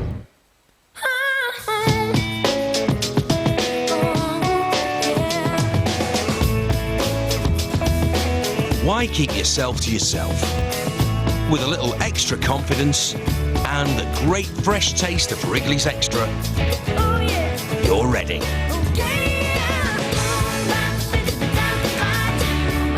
Get a little closer.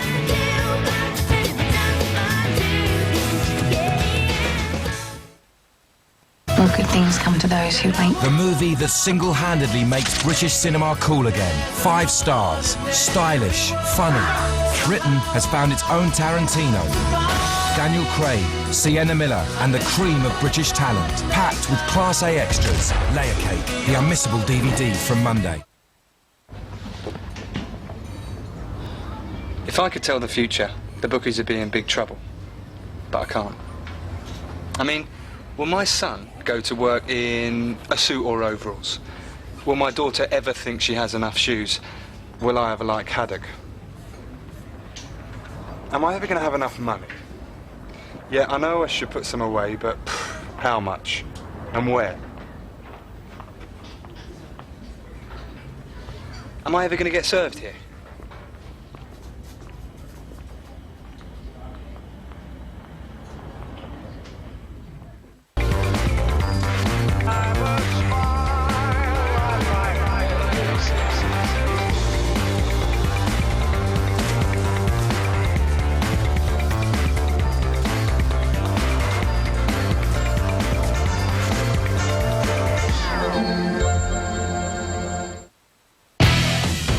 Tomorrow, live Super League Salford Hull from 6 on Sky Sports 1 and live cross country from the Inter-Counties Championships at 1:30 on Sky Sports 2.